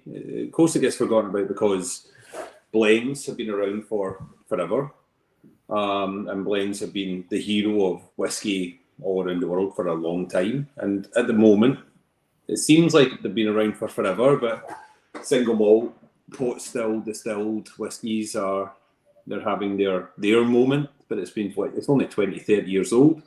But no, if you're really wanting to get geeky, if you really want to understand how distillation literally operates, if you really want to understand how you pick out really, really specifically, sound a bit like Michael Caine, he's very specific, very specific. If you want to get into it, certain little bits of each thing, you can only do that with a column still. You literally can. It's just that you lay out every single thing every single flavour that's in that beer, and you pick them out one after the other after the other. And that's Laura was saying. It's not as flavourless. Quite literally, it's a more refined spirit that you create when you use a column. And then if you ever work in a distillery, it's great to work in a single malt whiskey distillery. Don't get me wrong; it's very glamorous and it's cool. But there's a certain amount of feels like you're launching a spaceship. There's a certain amount of NASA level detail and science that goes into column stills, so it deserves a bit of love. Deserves a lot of love, actually. Yeah. So it allows you more components to be creative with.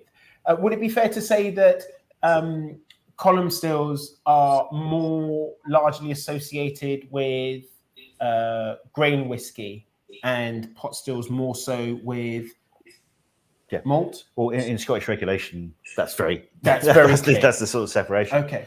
But it's even, the way when I'm teaching people about distillation, the phrase that the Wine and Spirits Educational Trust uses, which I get people in class to chant as a mantra, is that distillation is the aim of it is to select and concentrate flavor and alcohol. Yes. Some flavors and some alcohols. Yes. And so the whole thing of the column is that you can do that selection. You can choose the things you want a lot more sort of cleanly. Yes. Yeah. So they're really lovely things, and they really get a lot of stick, especially, I remember for many years I was very rude about them, talking about vodka a lot and complaining, and then I've had it beaten into me generally by rum distillers.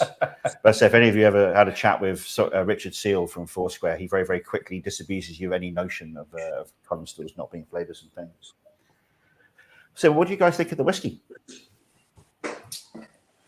So I was not sure which order we were going in. So we start with Inchmarin, or which one? We're starting with the Loch Lomond grain. Sorry, I did send an email, but unfortunately my phone has just died. So me finding out which one is which is. We are literally at this point in time 11 hours in. No excuses. And I am about 2 liters of Pepsi Max in as well. I can currently see through time. So of course, that's the famous difference between Coca-Cola and Pepsi Max is one is pot still and one's column still. But anyway, that's a tangent. That's a tangent for another time, Billy. Laura, what do you make of the Loch Lomond? Yeah, this is gorgeous. I mean, there's tons of straight up banana, which is lovely. That's loads of flavour. It doesn't even nose like a light whiskey. It feels like there's actually a load of texture here. Very enjoyable, very approachable. I'd be happy pouring this for anybody because I'd know that they would totally enjoy it. And the thing for me, the reason why I was very pleased to send me this, because they have their regular grain whiskey, which is from the same column, and it's light and it's delicious and it's really good and it shows off that character. But this, I think, more than anything, if I said, "Oh, this is a grain whiskey," people then are, this shows quite what you can do and the flexibility of a column. Yeah. So Brendan, what are you thinking? Yeah, I also love it. I think it's just kind of so usually with grain whiskies, I do enjoy them, but not as much as single malts, and I tend to find grains become really interesting when they get really old. But this one's 7 years old, which is still a nice bit of age, but has this kind of peaches and conference pears sort of sitting on top of. It's always funny when you say it in a good way. It sounds like you're trying to say, but there's this lovely kind of solventy, fresh ethanol that's carrying all the flavours on top of it. But it's these like explosions of peaches and pears that I get that I love. There's something just slightly jammy, like taking peach skin, that furry peach skin, and I don't know, frying it in sugar, and it's just sitting in there as well. I would not say it was a grain whiskey because I'm so used to Laura's the same. We work with grain whiskey a lot, and it is a fantastic component of making malts better for a blend sometimes, but usually on their own they're a little bit individual and maybe slightly less broad, but this one's just got a hell of a lot going on, which is great. So I think, digging through my notes again. So I think they're pulling this off the still at about 80%. So they're pulling it off, down towards a sort of level that you'd normally put off a pot still. So 80% ABV coming off the still. And so still packed with flavor. And they're doing long fermentations to try and build up those fruity flavors. But they also are doing a very silly thing of running it through a coffee still, and they're having to put single grain on the label, which immediately devalues the product. And so it's one of those things, again, where the education, that's why I really want to drop one of these in, is educating people, teaching them, showing them with stuff like this. The grain whiskey is not just a bunch of boring vodka that you mix with other things to make cheap whiskey. Yeah, hugely flavoursome. Lots of orchard fruits on there, but it does still have that lightness that you associate with column still. There aren't there's sort of a deep, rich flavor that I associate with pot stills, and that's not to say that that's what I lean towards or that's my favorite, but there is a lightness to that is very enjoyable. And again, we do these sessions and we invite our favorite people on to let people know that the thing to do is experiment, be curious, try something. Up until very recently, I said I wasn't going to try bourbon again, and Nigel was like, "No, you don't understand. You don't understand. There's so much going on. There will always be something that will excite you. There's always something that you should try." And we urge you watching. You can have your favorites. But don't live rigidly within those confines. Try new things. As an example of a column still, that's a product that's amazing. Really, really good. It's unfortunately also sold out.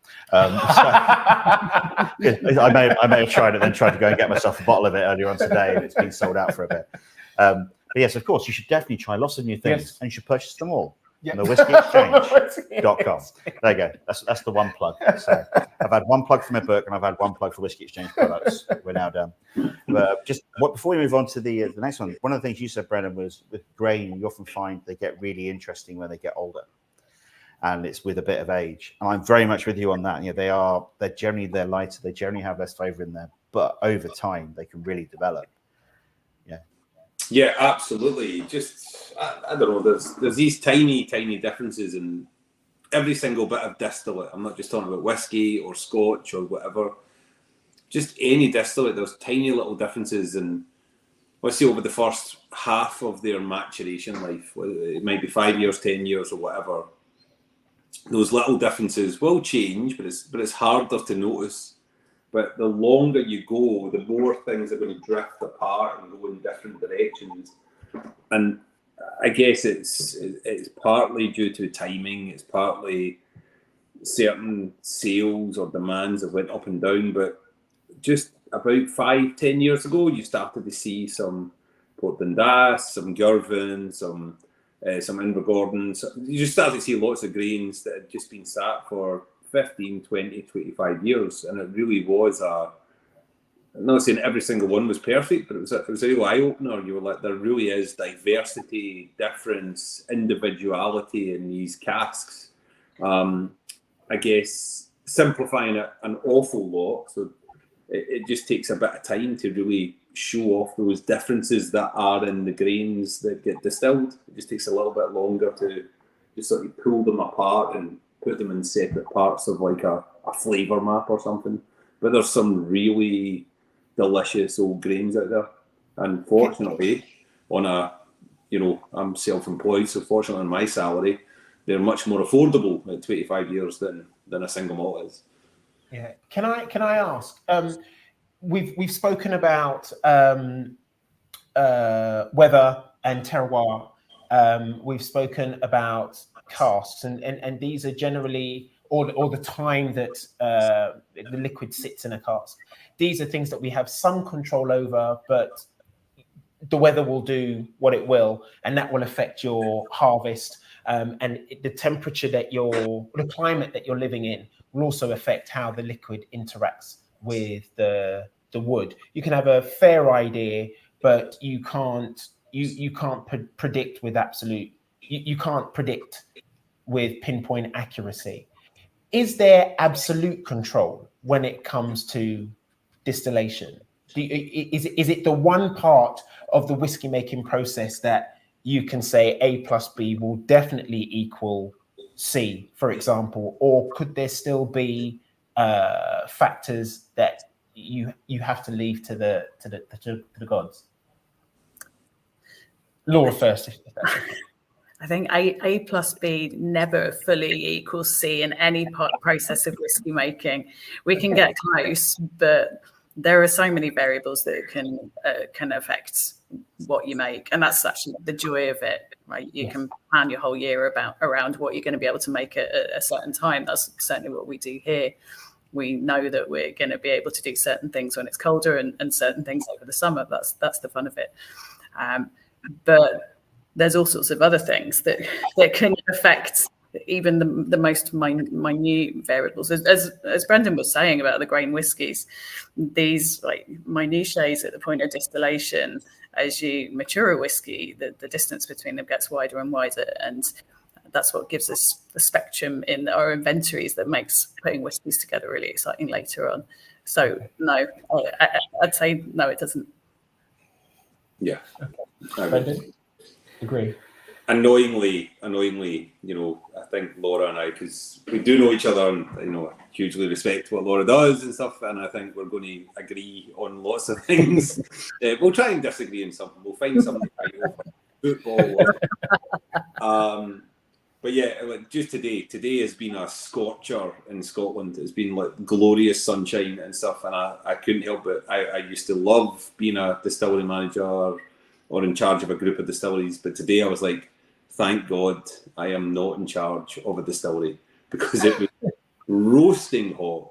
The weather will just, the reflux and the stills, the ability to cool down the fermentation, which isn't distillation, but the fermentation has to be right before it goes into the still, the availability of cooling water, the grumpiness of the distiller.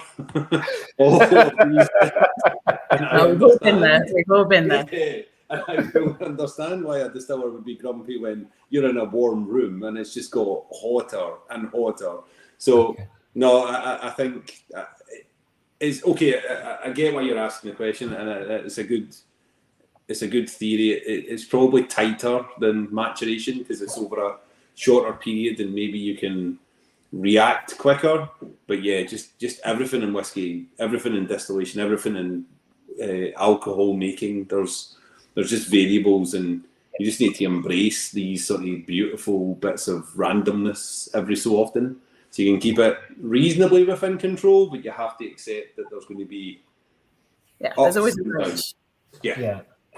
Okay. It's like when I've been trying not to use the dreaded T word, terroir. But when I have done, I've been saying, the grumpiness of the distiller is very specifically one of the things I include in there. Color of socks, phase of moon, grumpiness of distiller. All these different things that change the whiskey. Yeah, there are variables upon variables. Well, let's jump on to another whiskey. And again, this is another one from the guys at Loch Lomond. Sorry, as I said, unfortunately, fanboy situation going on here. And Michael Henry, if you ever had the sort of excellent chance to chat with him, he's somebody, every time you speak to him, will reveal another little tiny piece of something that he just like vaguely remembers because, you know, you tell him, oh, you said that last time. He's like, oh, did I say this? It's like, no. Okay, I'll stop there. And so over the space of the past 6 years, he's been slowly revealing little pieces of the Loch Lomond process. And there's just lots of, you know, as you say, that there's lots of variables, there's lots of little things you can tweak. But this one is coming out of what they refer to as their straight neck pot stills, which I think are fairly, I don't think anybody else in Scotland is using them. No. They remind me a little bit of the still at Inclusivity. They're frilly hybrid Lomond Hills still, I think they call it. Yeah, but so do you guys know about these lovely inchmarin stills, and would you be able to sort of talk about them a little bit? Or a little bit. A little bit is all we need. But I say we don't want to scare everybody out there with too much science. So it's basically from discussions I've had at a couple of whiskey events where I've sort of got wind of it and asked what are these? It's basically a pot still, but instead of having a standard neck on it, which leads to a line arm, which leads to a condenser, you've almost kind of put a mini coffee still, an analyzer on top of it. So there's a couple of plates sitting within the neck. And really, I always think of distillation is how hard or easy you make it for the spirit to escape the still. And, if you want to make it easy for the spirit to escape the still, maybe Macallan, they have these curiously small stills. Maybe there's some other stills where they run hot, or they apply the heat a lot. The other way that you make spirit is you make it very difficult for it to escape. So you have Glenmorangie, where I used to work, where you have these incredibly tall, long neck stills.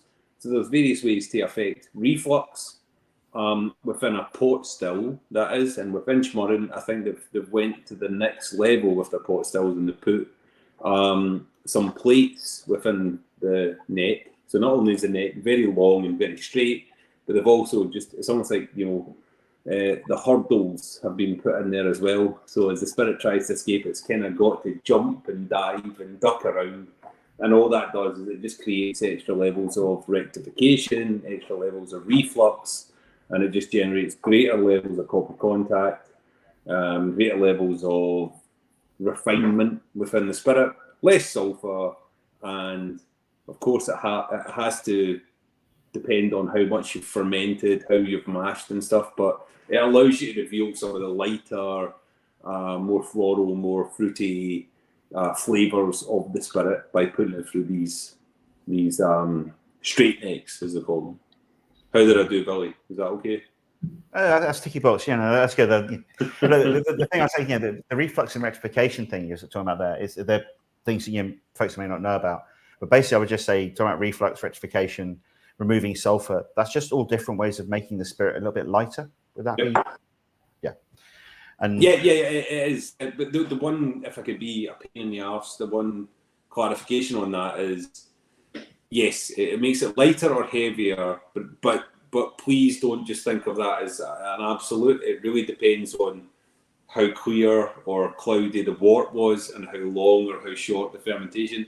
So it's that final refinement on what has been put into the still to make it slightly lighter or slightly heavier. It's not the be all and end all of lightness and heaviness, but absolutely, if you're going to get really clear worts and nice long fermentations, for example, you would then use this to absolutely maximize out that lightness. But also, you might make a very heavy whiskey in these stills, but it's just there just to add a frisson of balance and a little bit of something else underneath.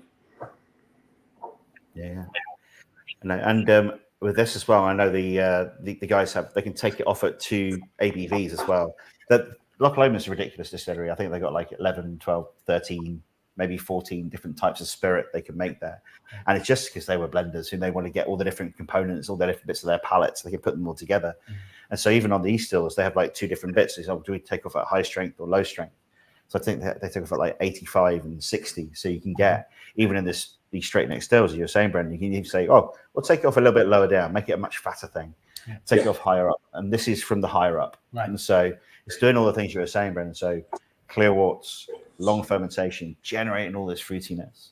And Laura, I know you're a fan of the fruity whiskies. I am indeed. I'm a massive fan of this one. In fact, I believe we were actually discussing how good this whiskey was in the pub the other day. But this is absolutely like it's top notch. What I like about it is it's got a density to it as well. Again, it's not super light. There's some really interesting floral notes that I get in it too, like a nice bit of floral complexity.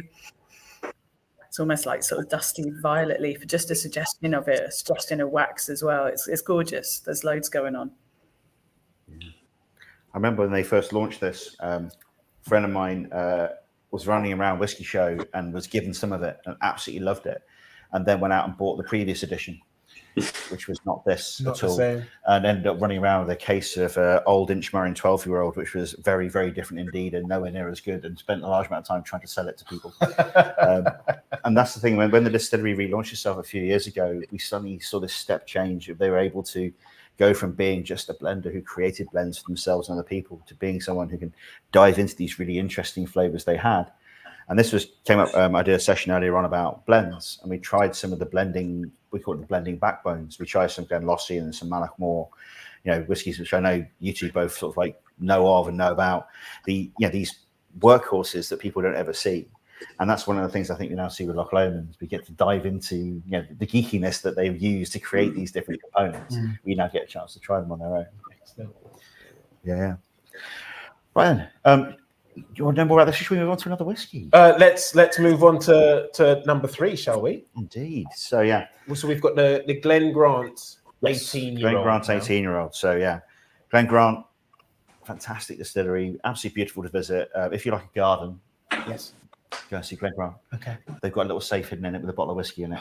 So if you know the right person, they'll tell you where the safe is. You know. But there again, we're talking about sort of lighter whiskies and the ways to make things lighter.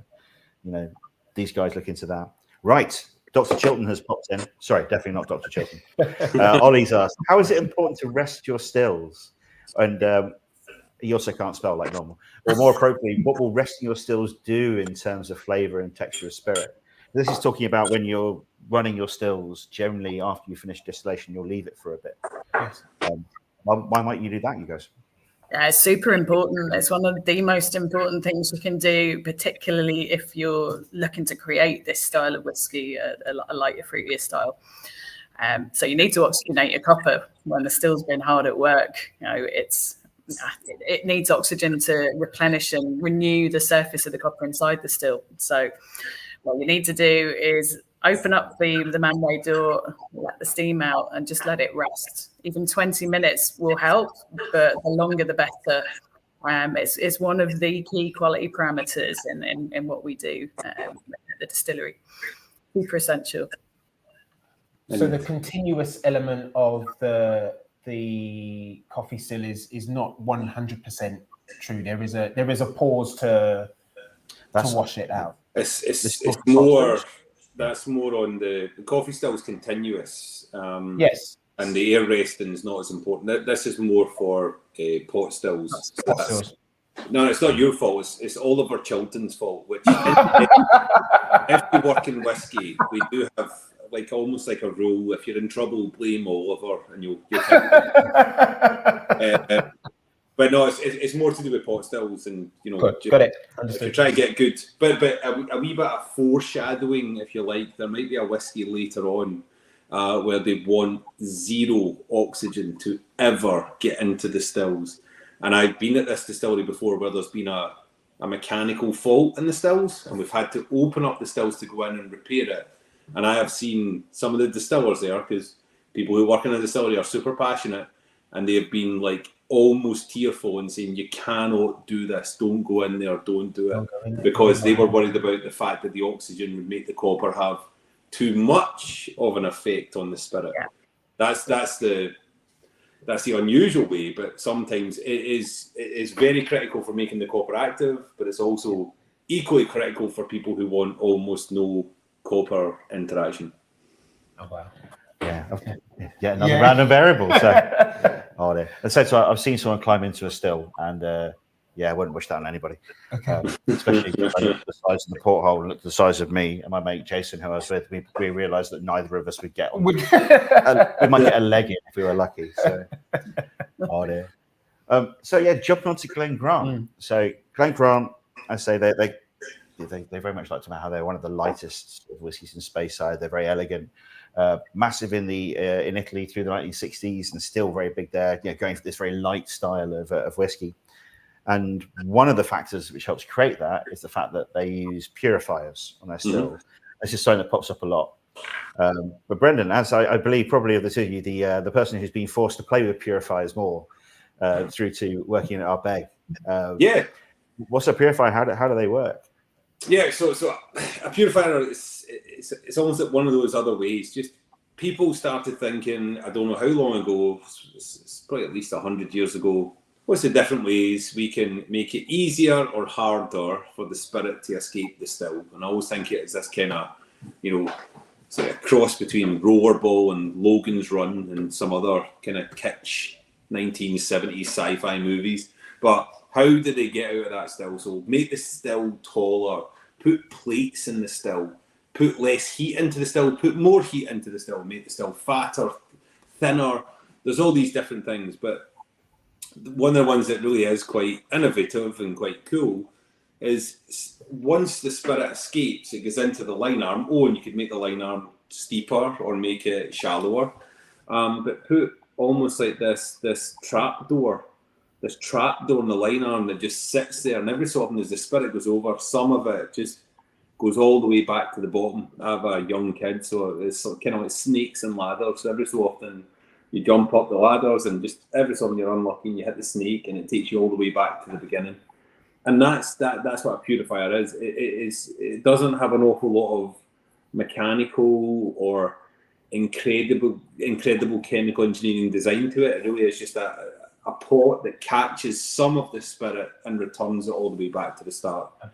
Sometimes people say it only catches the heavy stuff and it leaves the lighter stuff behind. That's an oversimplified view of things, because at the start of distillation, it's mostly light things that are coming off the distillate, and some of that will return. And over time, it gets a bit heavier, a bit less volatile, and it will just constantly just create this almost recycle loop. But everything eventually will be distilled and delivered to the safe. There's an alternative view that the purifier doesn't really do anything, but I was involved in a project at Arbeg, which we called Big and Chunky, which is where we deliberately blocked off the purifier to make the whiskey bigger and chunkier. And that whiskey actually just got released recently. I've since moved on from Arbeg, so I won't take any credit for it. But it really did create a heavier, slightly more sulphury, slightly more in-your-face version of Arbeg's spirit. So that's roughly what a purifier does. And there's about 15, I think, in Scotland, maybe slightly more. Something like that, yeah. Well, that lovely whiskey is called Heavy Vapors. I believe it's available from the Whisky Exchange.com. Sorry, just being beaten into me.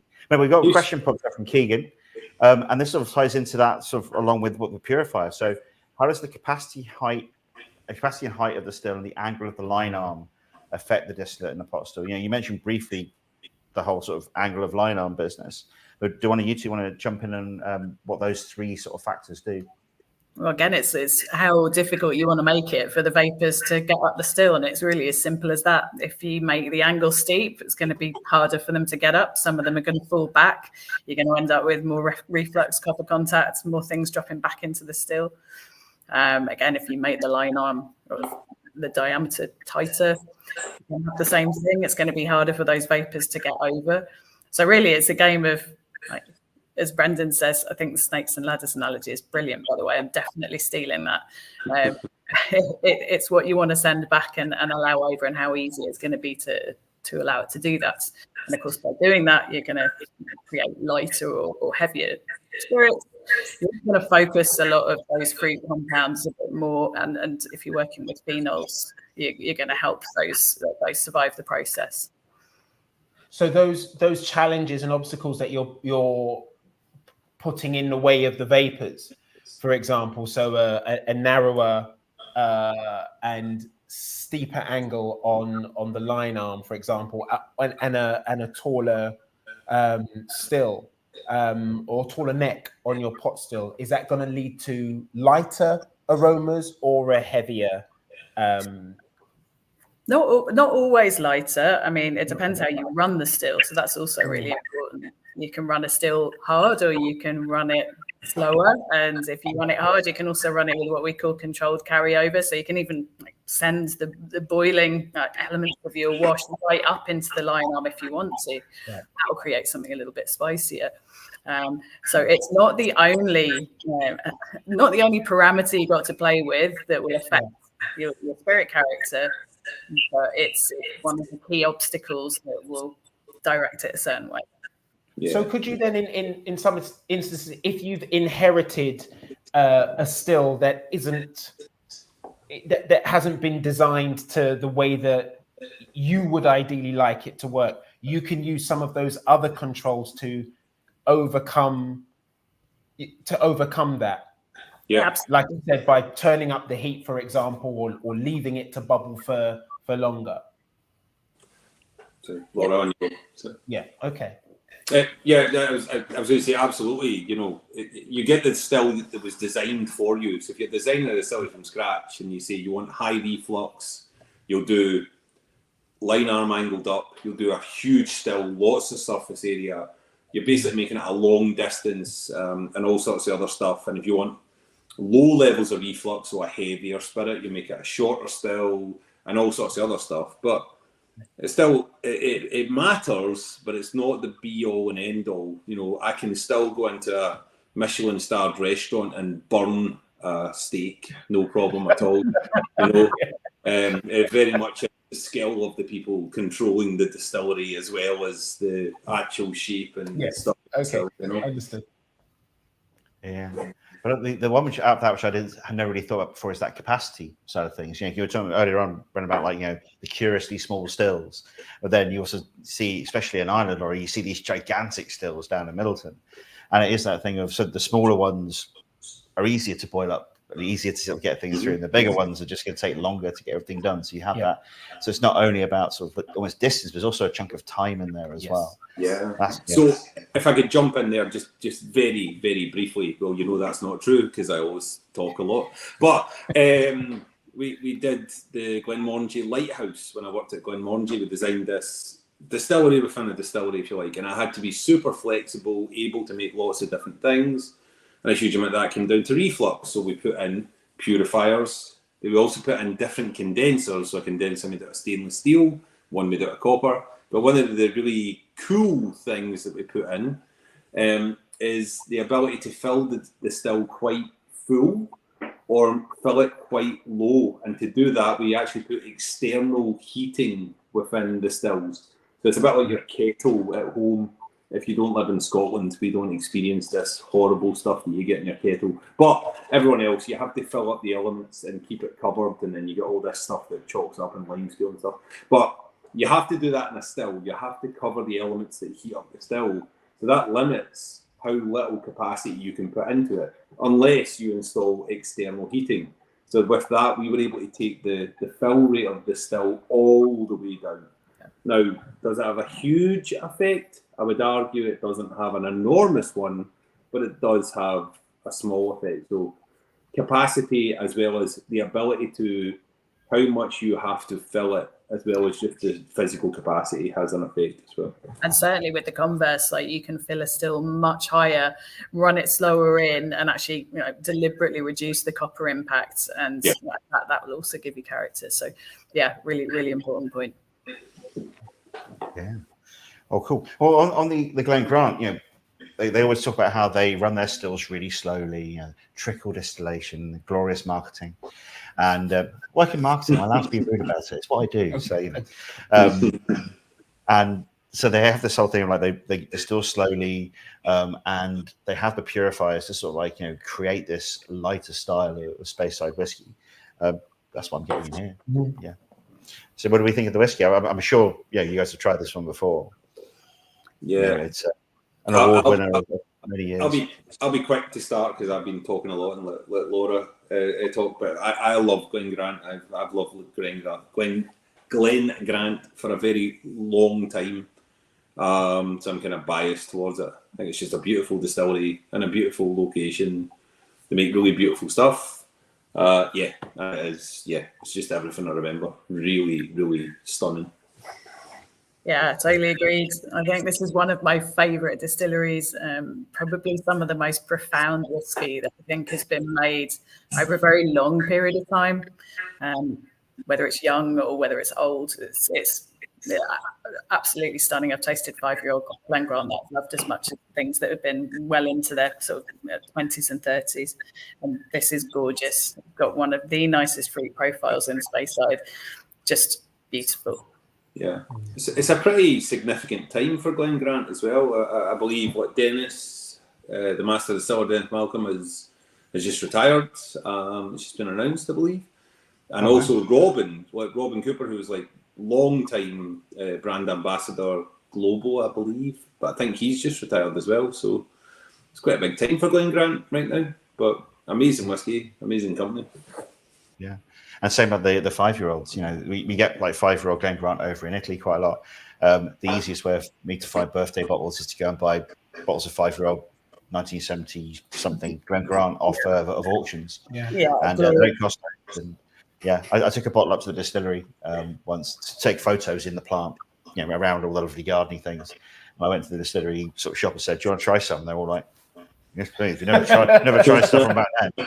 And the scary thing is that you still have that character carrying through to now, because they still have this same approach to distillation, and it's even with all modern technology, they still use bits of, you know, still keeps that same idea and character. Good. Delicious. So there's a reason behind a lot of these whiskies, and mostly it's because I just like them, and therefore I want to drink them, and therefore this is the great excuse that I've got. It's a very good place to start. Benny. I've got a bit of a break after this. I've got a load of whiskey to drink. It's perfectly timed. So. So we should probably jump into the next one. This is when we sort of start our dive into the wonderful world of more and less distillation. Because in the wonderful world of pot stills, we normally, in Scotland especially, we'll distill twice. If you start spreading out around the world, the reason we kept it with Scotland, because Scotland is not to be rude, Brennan, to somebody from Scotland who's distilled mostly in Scottish distilleries. It's a bit simple compared to when we get outside. There's lots of complication, and these guys are doing some weird, wonderful things. But generally, for a lot of distilleries, it's a more easy to understand process than it is if you start running around the world and going to strange places where they do other weird combinations. But there are still some folks in Scotland who try and do weird things, and starting with Auchentoshan, who seem to think they're Irish. In some way. This is where we dive into the world of triple distillation. And yeah, this is something that really has been for years the hallmark of Irish whiskey. Well, that's really rapidly changing. But Laura, do you want to tell us about the difference between that traditional double distillation we've seen so far and triple distillation? Of course, and Auchentoshan do this with 3 stills. So there's no extra receivers involved. This is 3 stills, 3 copper vessels. Effectively, what you're doing with triple distillation is adding extra opportunities to further refine your spirit. So it's an extension of everything we've been talking about so far, but we're separating out more of the higher alcohols, focusing the fruit profile, and we're refining that spirit, so we remove sulfur. And you're giving it 3 opportunities across 3 distillation processes.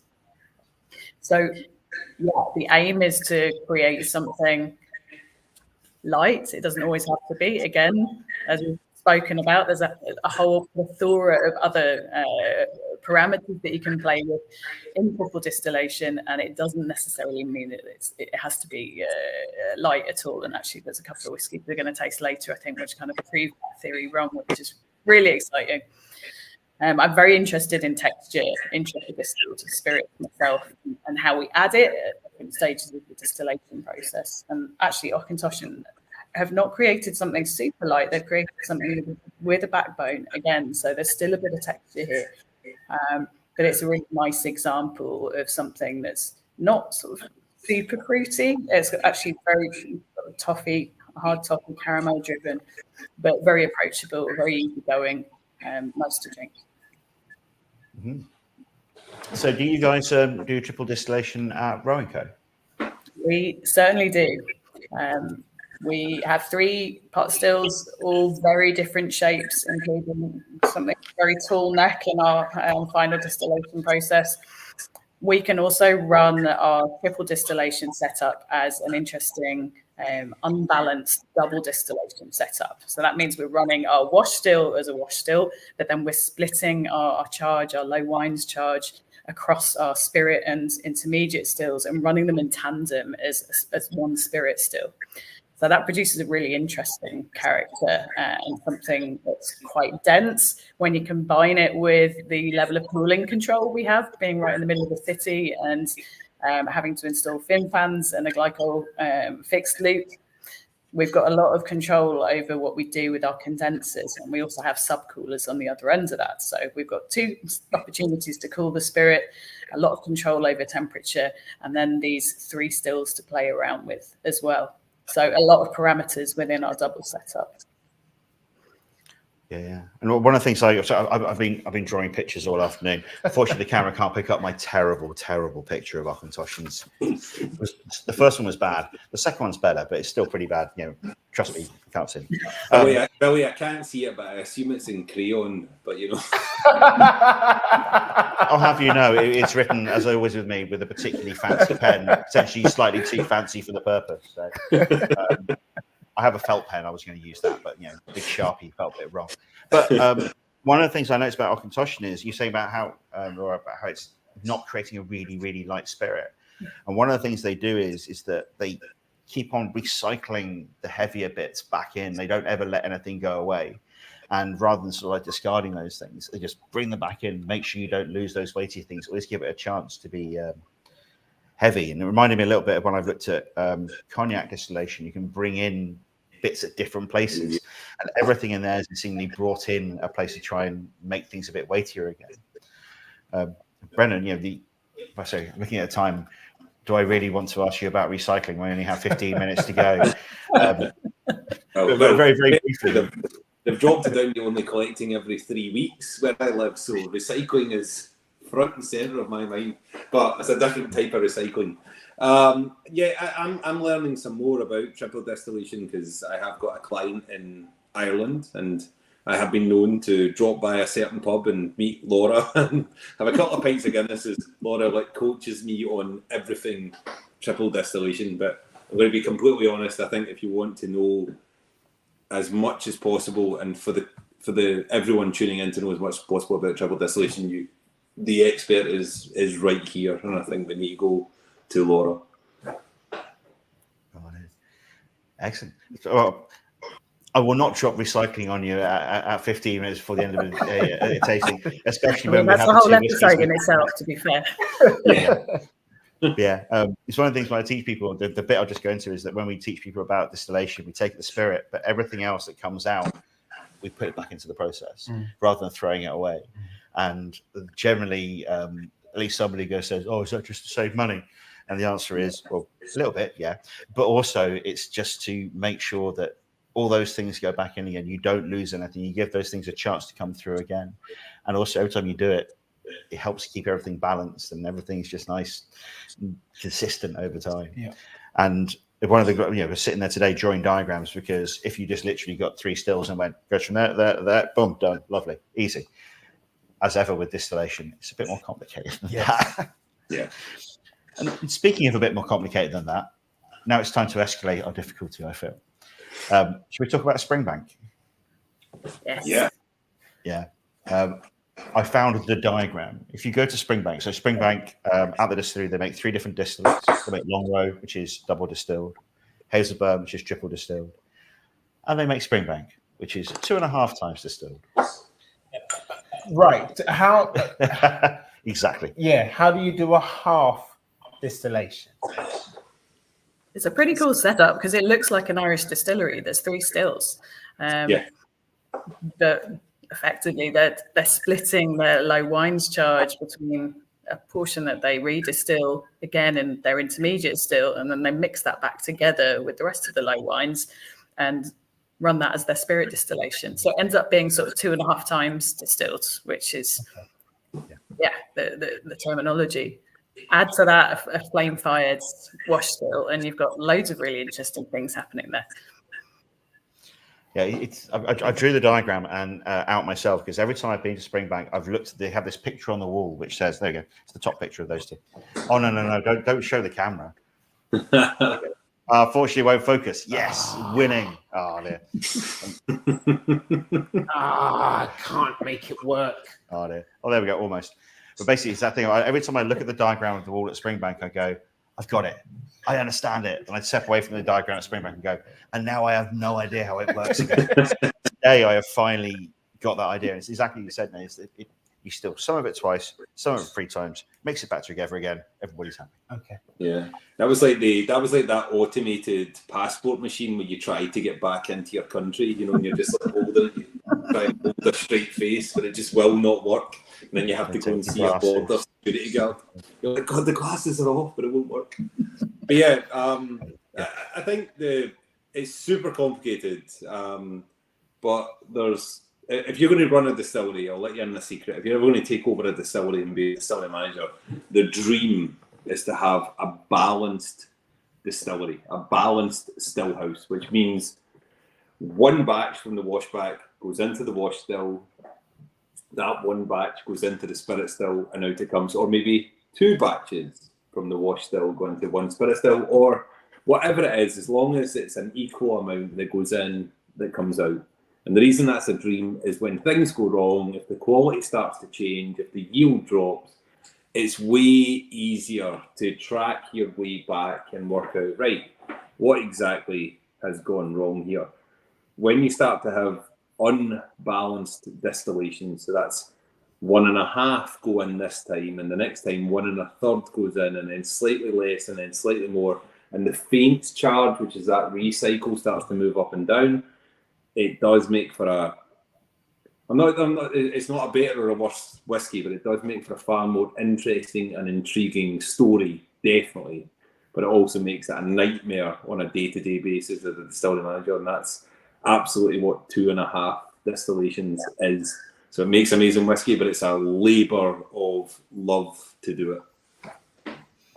Oh, man. Well, what do you reckon that 2.5 times distillation actually gets you? When we talk about flavour, you know, we've done the triple distillation, which allows you, the way I've always heard it from the guys at Irish Distillers, is it gives them a chance to polish the spirit. It doesn't necessarily make it lighter. It means that they can just choose the stuff they want and sort of like, you know, jazz it up a bit more in the right way.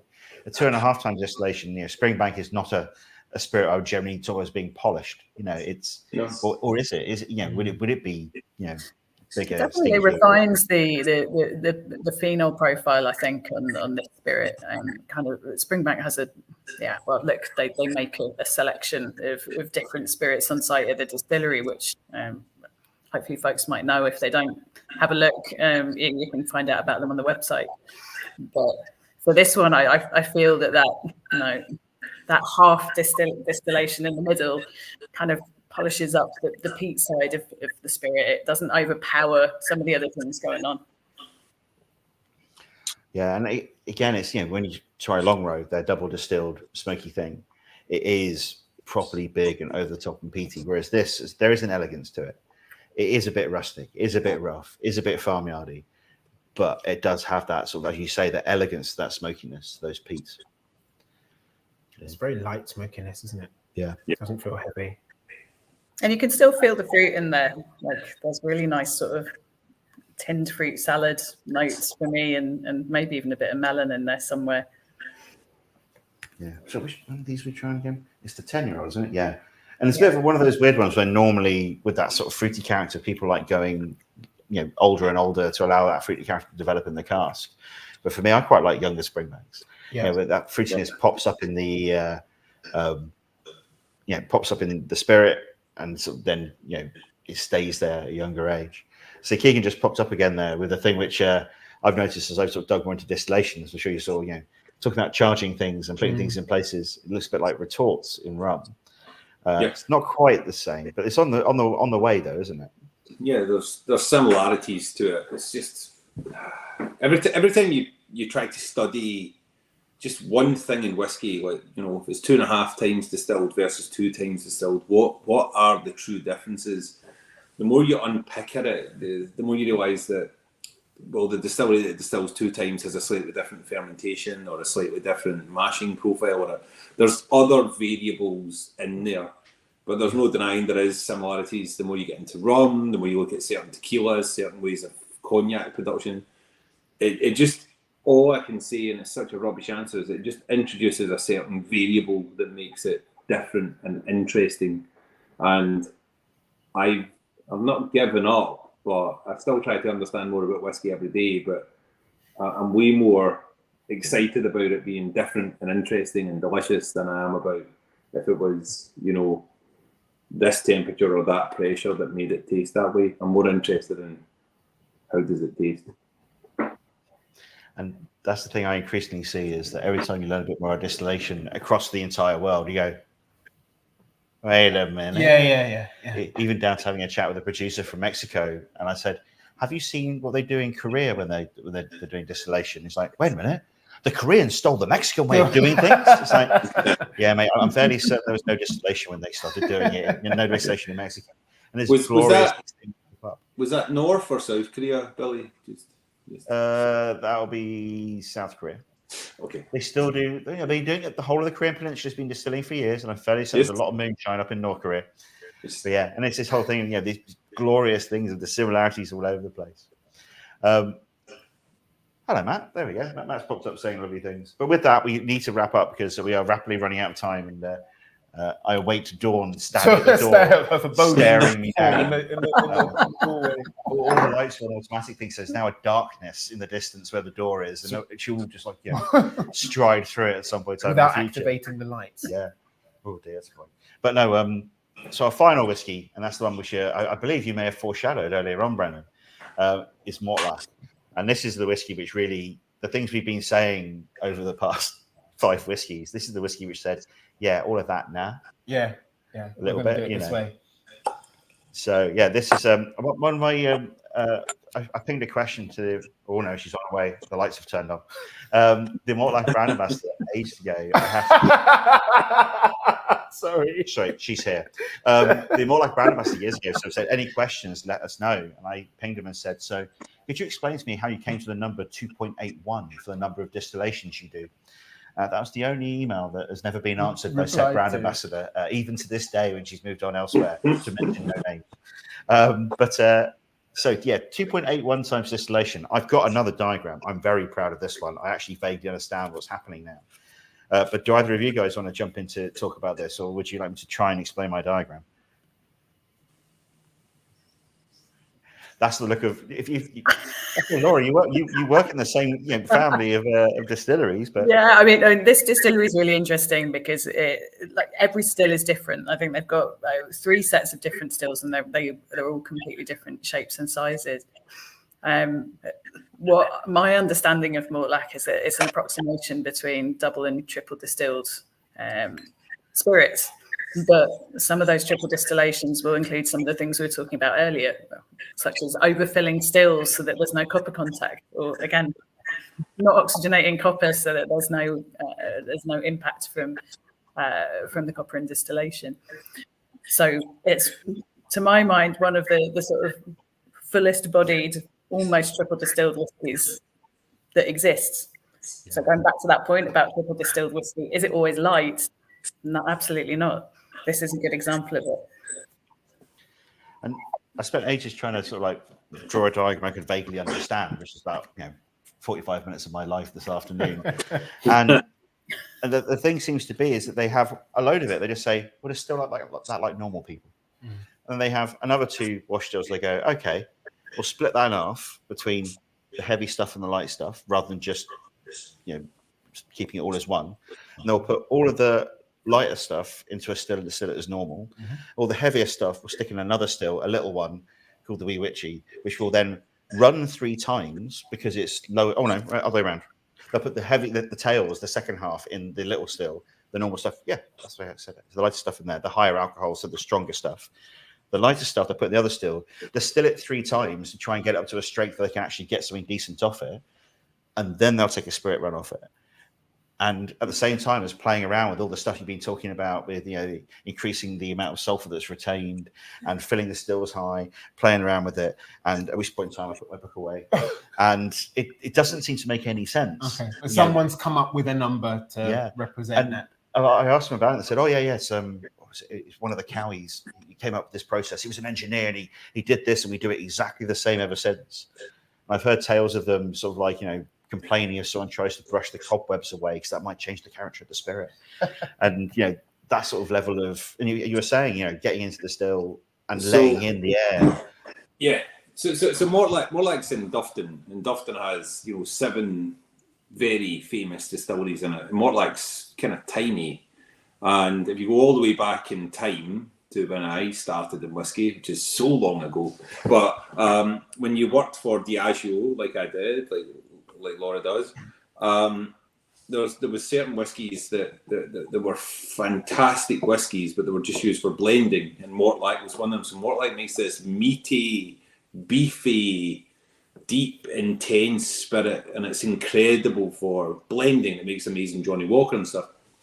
And everyone in Diageo was going, this whiskey is unreal.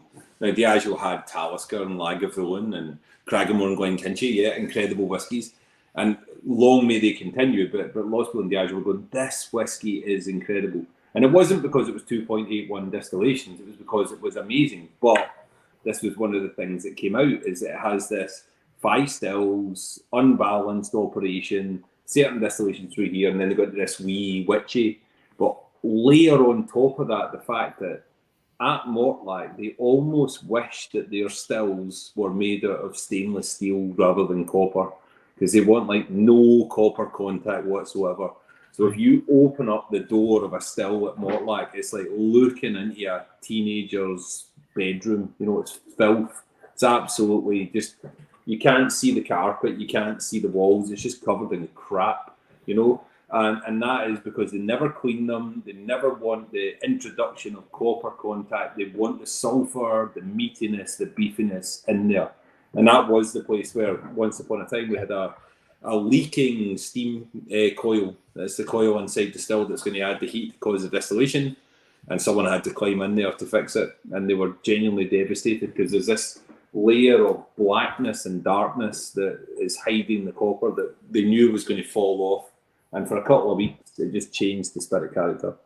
So there's just so many things about the distillation at Mortlach that's really quite unique. And it's brilliant that eventually Diageo did listen to the tens of thousands of employees who went through those gates saying, this stuff's amazing, that it is now something that we get to sit down and drink and love and enjoy. The 2.81, I don't quite know where the number comes from, but I'm sure the setup of the still house has come just like lots of other distilleries. It's 150, 200 years old. It was probably an amalgamation of lots of other distilleries, or a pot from here, a still from there, or this from that. And it was put together. And then someone went, this works. And then very cleverly they suggested, let's never change this. Let's just keep going, because it really works. Yeah. Well, I need to wrap up. Continue. Yeah, sorry. As I say, we're being stared down now. So we need to do some wrapping up. But yeah. Wow, Dawn's going to literally run in and throw us out in a moment. But this is one of the great. Oh, there she is. Yay!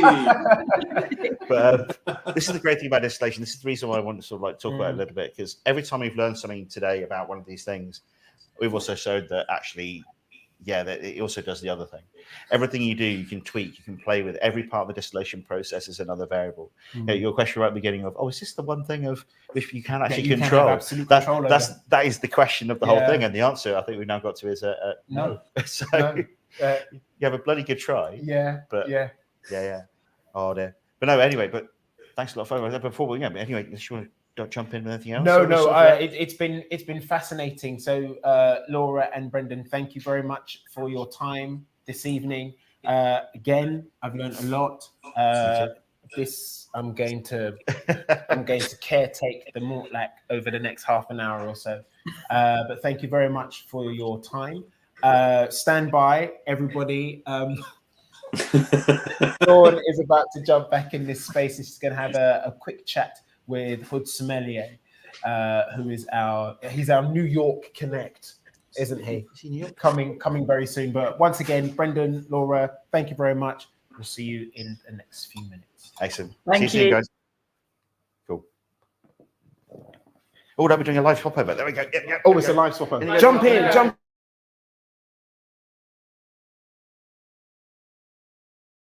I prepared earlier. Oh. Hello, folks. Okay, how are you Run, getting yourself run, out of that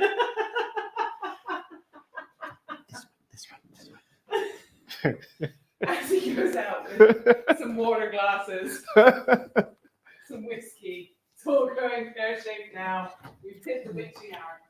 No, guys, Into halfway.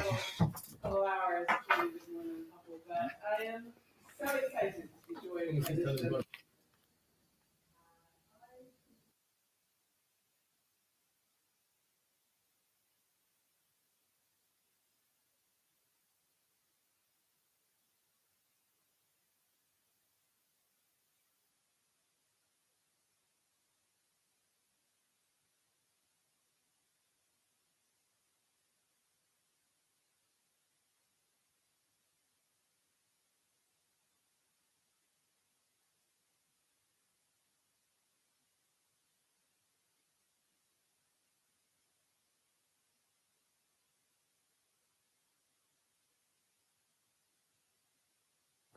I forgot to put my mic on again. We're doing well with the mic. So, as I was saying, if we can bring Jack on. Otis is laughing at me. Sorry, Jack. I was extolling your virtues to myself. I was like, no one can hear you. I'm so excited to have you on. I forgot to turn my mic on. Jack, welcome to Whiskey 24 Hours. Thank you so much for joining us this evening. It is a real honor. And I was just saying to myself, how much I have been stalking you over the last year, because I love your energy and I love your passion and I love your sheer joy, not just for whiskey, but for life. So thank you.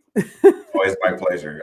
You're my favorite person in the whiskey industry, because for how much you know, for how many people you know, I still say you are down to earth. You are the goofiest person I've ever met, and I love every fun moment that you share. I'm your favorite stalker on your Instagram. I always like to see. I love it. I love we're both stalking each other. That's perfect. As long as it's mutual, right? Completely mutual. So let's just get straight into it, because time is short, because I was talking to myself for a minute. But how, what was your journey? How did you get into whiskey? What was your beginning? My beginning was odd, because I walked into whiskey more as truly as a fluke. I tell people I knew about whiskey. I understand, I knew, obviously I'm born and raised in West Africa, which have more an influence from the colonial countries, which is France. So a lot of single malt and wine were the only two things. And I've always loved seeing my dad and his business partners, when they're celebrating good moment, they would drink single malt. So when I had my first big boy job as an insurance agent, I would buy me some single malt. And to network more with other folks, I wanted to go golfing. I have to make it clear, I'm a terrible golfer, but I always brought good whiskey on a golf course. And it became a thing. I became the whiskey guy. Because every time I would bring it, me being the curious kid that I am, I will always say, hey, this is X, Y, and Z made by X, Y, and Z. And most people didn't know what I was talking about, but they love the passion. And it started with this guy that will always try to go impress his boss. He would take what I said and just go impress his boss. And he said, one time he come on the golf course and say, do you mind doing like a whiskey thing for me and my boss? Because we went to a conference and I ordered Macallan 18. And since then, my boss won't just leave me alone. He just wanted to know how much I know about whiskey. And after that, it became a thing. And fast forward, a couple years down the line, I became more and more curious just to know more about distilling, more about the type of whiskey I was buying. And I really didn't want to bring it online. I didn't want anybody to know. I just wanted to do it for my friends and others. But, the pandemic hits. We're in my basement every day drinking whiskey. And my friends are like, we are tired of hearing you talking about this thing. You should do this outside. You should tell other people about this. And I wanted to come on the scene as someone who wanted to educate people like me. One of the biggest things in whiskey is there wasn't a lot of people that either sounded or looked like me. And I wanted to change that. So I came on the scene to educate, minority population, other immigrants around the world that just wanted to know a little bit about whiskey. And when they look online, they can relate to someone. And that's just what I wanted. And 4-5 years later, here I come. I'm known online as the guy who talks about whiskey. So, and it's great. And actually, I want to dive a little bit into this, your African background, because we're really excited that you're going to be joining us at Whisky Show this year. And I believe you're maybe working on a little project with the Glassmates boys. Yes. Which we're all excited about. But, that's been a big influence in how you talk about whiskey and how you work with whiskey. So if you could talk a little bit about your food and pairings and things, that would be fantastic, because I think it's a really interesting part of what you do. Yeah, one of the things I pride myself on, or I hang my coat as one of the most successful thing I've done in the whiskey industry, is my dinner series, which is Afrofusion, African food meet whiskey. One of the things I know, and I was told by anybody that coached or mentored me, is try not to be like somebody else. Be as authentic. Come as yourself. And coming as myself means talking about things that I know, which mean I'm a foodie. I love African food. Right? I will eat food from all around the world, but African food is what I know. I grew up around there. I remember as a teenager, my stepmother used to chase me out of the kitchen. She said, "That's not a place for boys. Get out of here. This is a place for women." Because when I smelled good food and spices, I just walked right in the kitchen, right? And when I started tasting whiskey, I didn't know I was doing this, but my audience was telling me, "Why are you telling us about all these seasoning that we don't know about?" And I'm like, "What are you talking about?" They're like, "You describe cardamom, clove, anise, all these things that I never heard about." And I say, "Well, that's what I grew up on." So the idea came about, first I started with classes where I tell people, how does spices from around the world relates to what you taste in your whiskey? That was one. And then that progressed into dinner series, where we take African food, all the staple of street foods in Africa, almost like you are coming to my home, or I was taking you on the streets of Africa, where we discover not only the seasoning and the food and the complexity and the history of the folks, but we pair those with whiskeys that actually complement those in. One of the small story I tell people is that if you go to any African party, the chances of finding a peated whiskey is probably 99%, because peat is something on coastal countries of Africa, is literally something we can relate to based on our taste profile. So as we progress, as we go through this, I try to bring my words together. I'm African. I love food. I love whiskey. Let's bring all both together so we can create that similarity, but also is bring people together, right? People may know African food, but may not know whiskey. People may know whiskey, but never know African food. How do you bring those words together? Because at the end of the day, whiskey is not about the spirit; it's about people. It's about bringing people together. So that's why I do what I do. And I think that's just a wonderful way to put it. And I think that's what we're trying to do with We Are Whiskey, is bring that community together. And and I think it is about our journeys, and we all have different journeys, and we all have different experiences, but we all have one thing in common, and that's our love of the drams in our glasses. And I think that's such an important statement to say. And if I kind of say, what's your favorite kind of dram at the moment? What are you enjoying? What are you loving? I'll be honest. Because whiskey for me is about your mood. Right now is a lot of long days, and at the end of a long day, I want cask strength. I want heavily peated. I want, even a weird cask masala or even Bordeaux. I want a real weird wine cask, heavily peated, and bring it all together under cask strength. So I've been teetering a lot with Octomore, and the last is of course it matches all those three things. A dram of Octomore takes me to what I call daddy's happy place. So brilliant. I love it. And for you, what are the challenges for the whiskey world, do you think? Where can we go? What do we need to do? I think what I'm doing now is I truly believe, and this may sound very controversial, but I truly believe that the whiskey industry focuses more on obviously P&L, bottom line, and target only markets that actually make sense to them. One of the sad things that I feel like the whiskey industry haven't discovered is what they call third world countries love whiskey, want to dive more into whiskey, and obviously can use the support of whiskey companies to really open up the hospitality industry and create more environment for people to actually get involved. Obviously, there's a lot of effort into, in the last 3 to 4 years, we've seen a lot of effort into bringing more women into the whiskey industry, that, making it more diverse.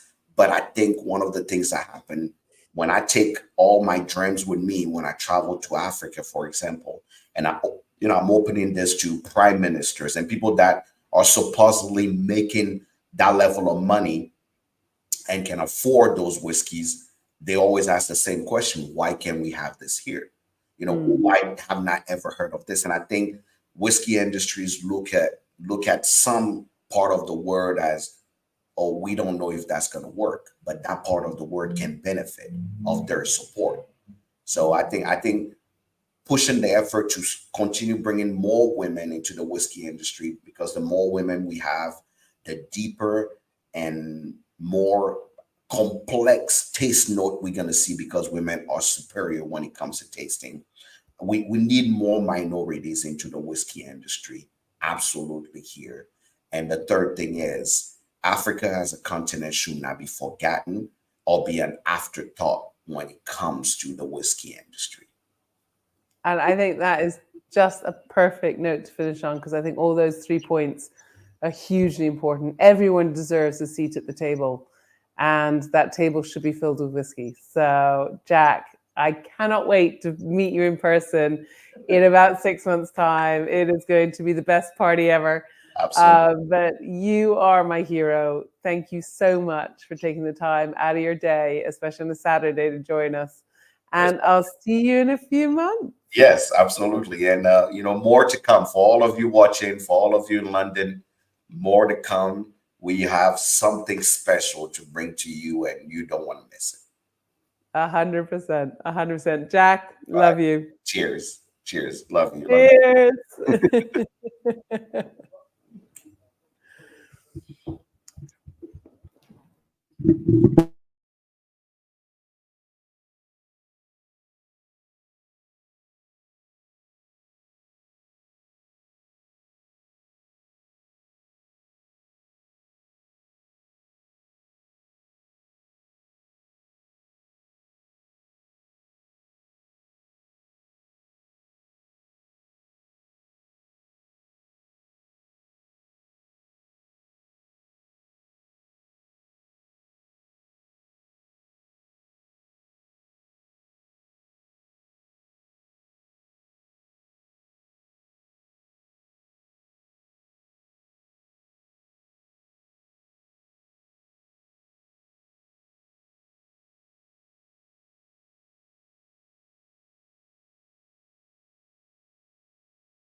They're leaving the door open?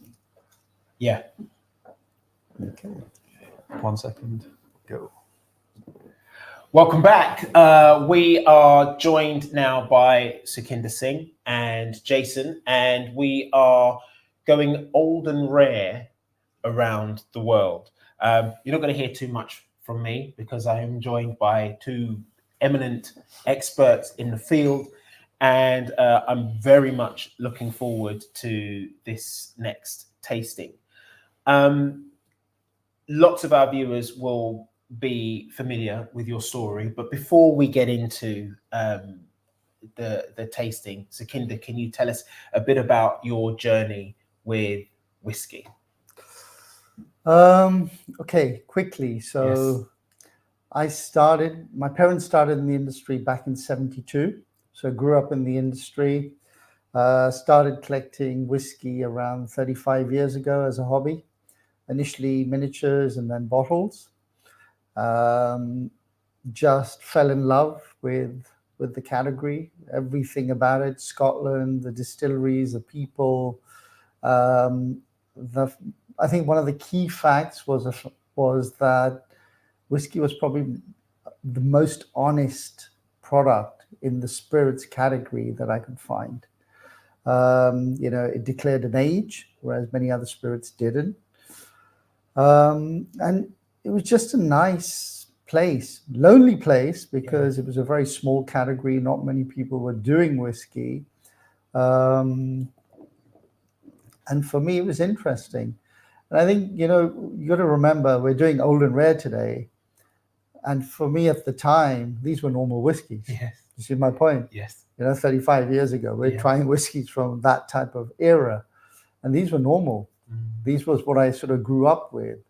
So I've seen the change, I've seen the evolution, and I think what's very important to realize is things in 20 years' time are going to be very different to today. So, today's whiskeys could possibly be the old and rares of the future, the good ones especially. So, it's been an interesting journey. Did you know then that they would be your old and rare of now? No, absolutely not. I think what I looked at was the fact that I bought what I liked, and if it was something which was limited or difficult to get or had been discontinued, then for me that was worth keeping a bottle or two. Okay. Make sense? Yes. That's how it sort of, that was my view on it. Okay. Jason, how did you get into it? Well, I got into it in 2016. Right. Yeah, quite young in the industry. Yes. But it was only until I was working in the airport. I was flying actually out to America, and I actually tasted a whiskey before I flew, because that's what you do. Sometimes you just go into World of Whiskeys, try some whiskeys. And that was the first ever whiskey I tried, was the Auchentoshan Solera. And the thing that hit me about that was it's so complex, so many layers. And I was thinking, how can something, I'm looking at this spirit the first time and thinking, how has it got so much going on? So when I came back from my trip and I said, you know what, I want to start learning more about whiskey. Okay. I then tried a Lagavulin in 16 and absolutely didn't like it. Yeah. And that's okay. Because that's one of whiskey that I've been enjoying over the past couple of years. But your palate evolves, and it's something that you learn to go through these different flavor profiles. And 5 years ago, I started in the Whisky Exchange. Yeah. I got a call for a second. I didn't even know he had my number. And next thing you know, the following week, I'm here looking after Old and Rare as a buyer. And today, head buyer of Old and Rare. Okay. And I get to spend every day around Old and Rare products, learning, teaching, researching. It's just an incredible journey. As a part of the industry which is arguably more specialized than other sectors, what excites you about Old and Rare more than any other category? I think Old and Rare has got so much to learn, and for me, I find it very interesting to learn something new every single day. It's almost like you're uncovering stones and things about the past, which in your day-to-day, for example, you look at new whiskies, there's always new expressions, new things. But when you understand the process that they did in the past and then look at it today, it's quite something. Yeah.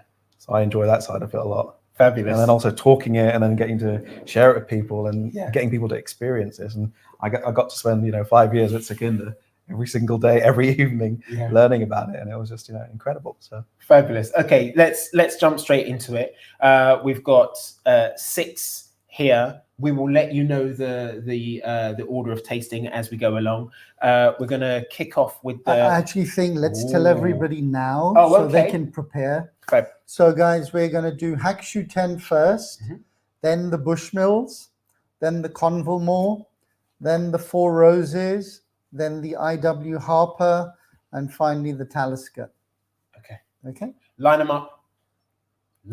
Make sure you're ready. So let's get into the Hakushu first.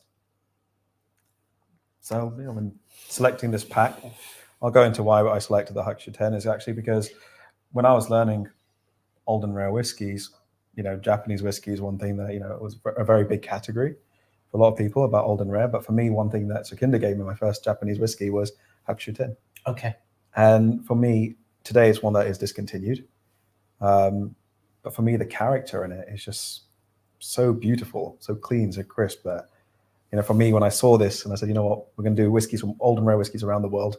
It's our little journey of old and rare around the world. So I thought, let's put the Hakushu 10 in, and I'll let Sukhinder go into a bit more about it. But I think this whiskey, if you look at reviews online, it's not actually very highly rated.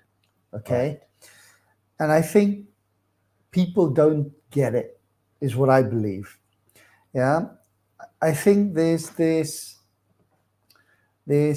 scenario where people have got used to drinking bigger and richer whiskeys.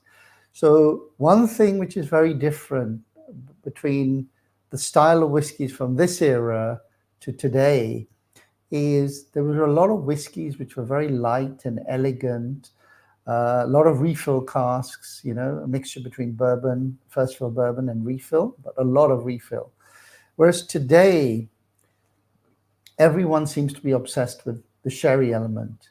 And even whiskeys, which in this era used to be 100% bourbon, now have an element of sherry, just to give them that bigger richness and a little bit more power and mouthfeel. And I miss the old stuff. So what I really like about Hakushu 10 is how clean and fresh it is. You just don't get many whiskeys of this style today. For me, this is a summer whiskey. That's what I feel. What you get, the first thing that hits me is crisp green apple. Which, as I said, fresh. Also lemongrass. Get tea, maybe like chamomile or something. Mint. Lemon and lime. Yeah, lemon zest. Lime peel. I get, he said lemon lime. I get opal fruit. Oh, okay. So more of a candied but soft, citrus. soft. That juicy, chewy, but soft. There's also, which you can't really detect, but I know there's actually a little bit of peated whiskey in this as well. So there's a hint of peat smoke, but I think it's minuscule. It's probably very subtle. 1% or 2%. I can't. Yeah. But I think it gives it a good, additional layer, which is there. Now, two questions. One, I want to ask about the glass itself as a vessel. I mean, it looks fantastic. Must you drink old and rare out of a glass that is sculpted like this? No, absolutely not. But what does this lend to? I think what the experience? we enjoy about this glass and what some of my friends who are, I would say, experienced veterans in this industry is it just opens the aroma, and then condenses it and delivers it in the right way. If you have very big open glasses, the aromas dissipate. You lose them. You with me? It opens them, but then when you nose them, it hits you. Yes. Really strongly. Well, I guess the shape helps to funnel Correct. that. Into exactly yes. that. It funnels it. So it opens it beautifully. Bit of a pain to drink from, but you get used to it. You know, we enjoy it. We're used to it. We don't even think about it. I was going to say harder to wash. Yes. And the other one is old and rare. You need a few pennies in your account, correct, in order to get involved, or just an eye, or should I say a nose for the potential of something down the line. If you want to get into old and rare, what would you advise? I think the way I'd explain it is, look, I would say the average consumer today is willing to spend 80 to 100 pounds on a bottle of whiskey. Yes. Yeah. You know, single malts are really starting at around 50 quid today. Yeah.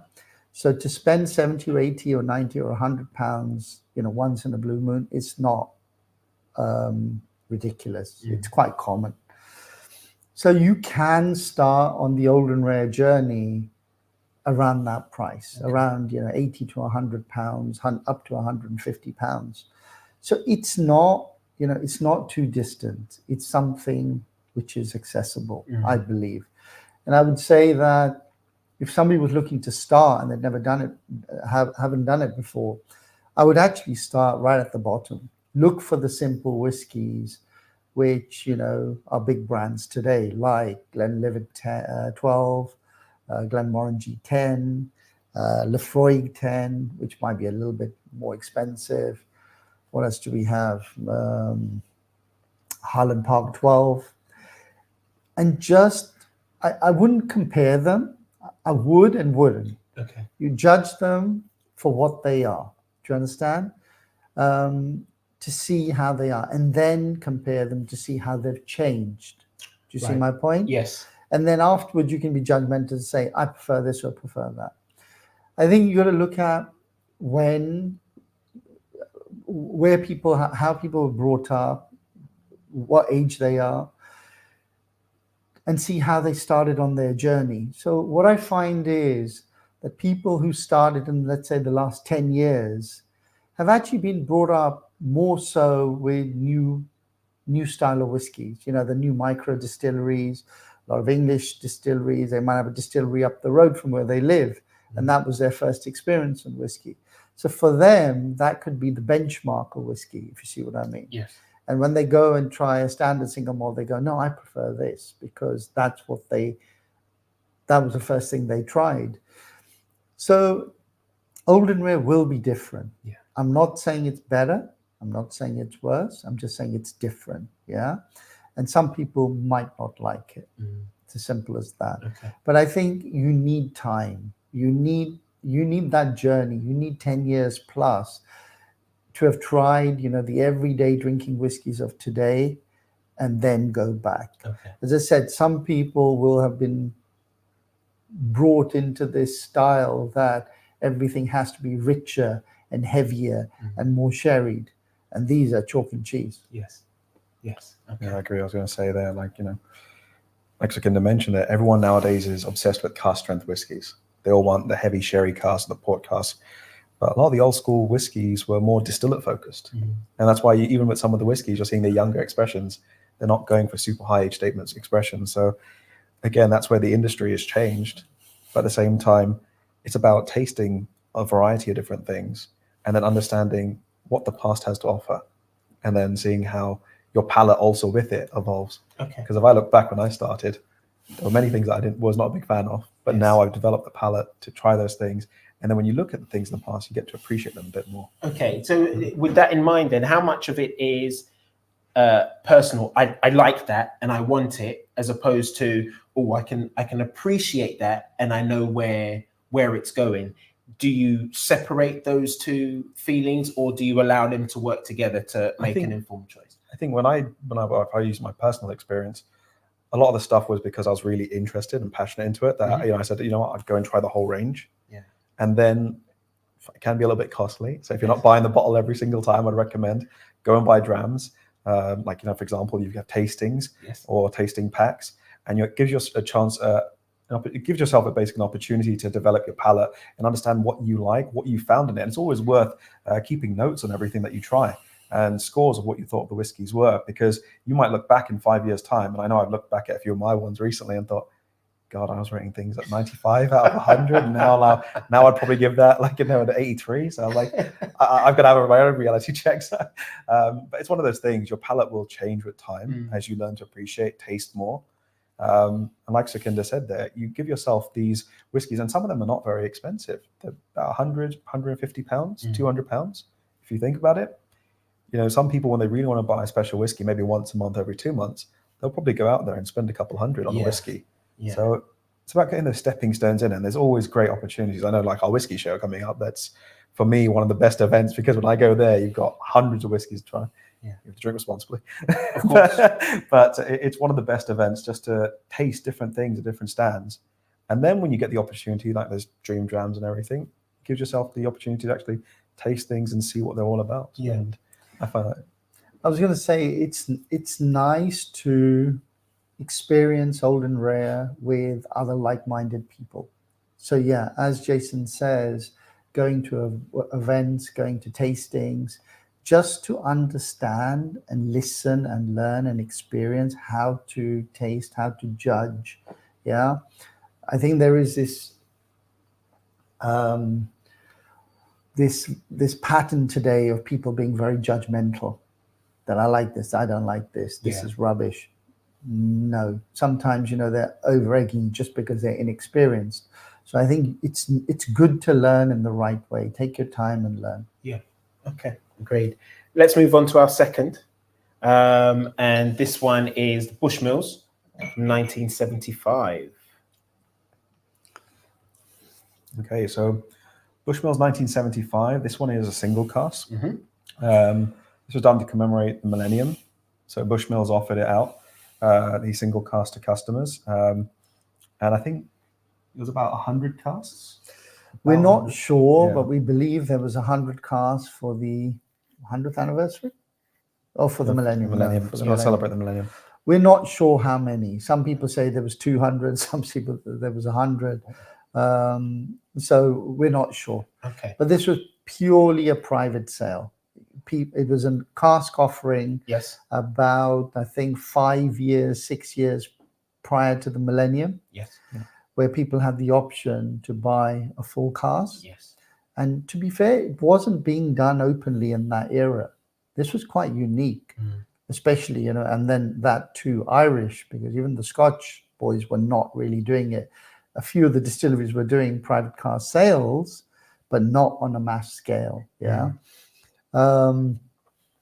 So yeah, it was interesting. Now, also what we don't know is what the makeup of these casks were. Oh, wow. Some reports say that they were all different. Yeah. So some were a mixture between sherry and bourbon. Some were bourbon and sherry. Some were 100% bourbon. So we don't actually know. Now, were you able to sample what was in? No. So you were buying blind? Yeah. I'm not sure at the time. Yes. I actually don't know. Okay. Okay. That's a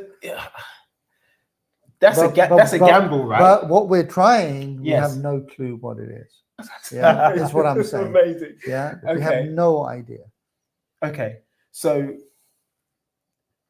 what do we get From the then? nose? Yes. I would say this is bourbon. I'm not getting any detection of sherry from the nose. Oh, desiccated coconut on this one. Yeah. You're picking up some nice fruity, nice tropical aromas, which old Bushmills is quite famous for. So old Bushmills was not actually that common. You got your blends, Bushmill blends. So Bushmills as a brand was mainly blends with one single malt. So they did white Bushmills, which is I think called old Bushmills, and they did black Bush, and then they did 10-year-old single malt. Right. Okay. And I'm not sure when the single malt started, top of my head, but I think it was 25, 30 years ago, probably something like that. And they had a 9-year-old in the 60s as well. Yeah. So all of a sudden, around 10 years ago, a huge parcel of late 80s, early 90s stock of Bushmills came to market. Yeah. And everybody just went crazy. How amazing these whiskies were. They were full of tropical fruit. I'm talking about passion fruit, guava, mango, papaya. They were just amazing. So I'm getting a tropical note here, but it'll be interesting to see if it's got the same traits. Okay. Let's try it.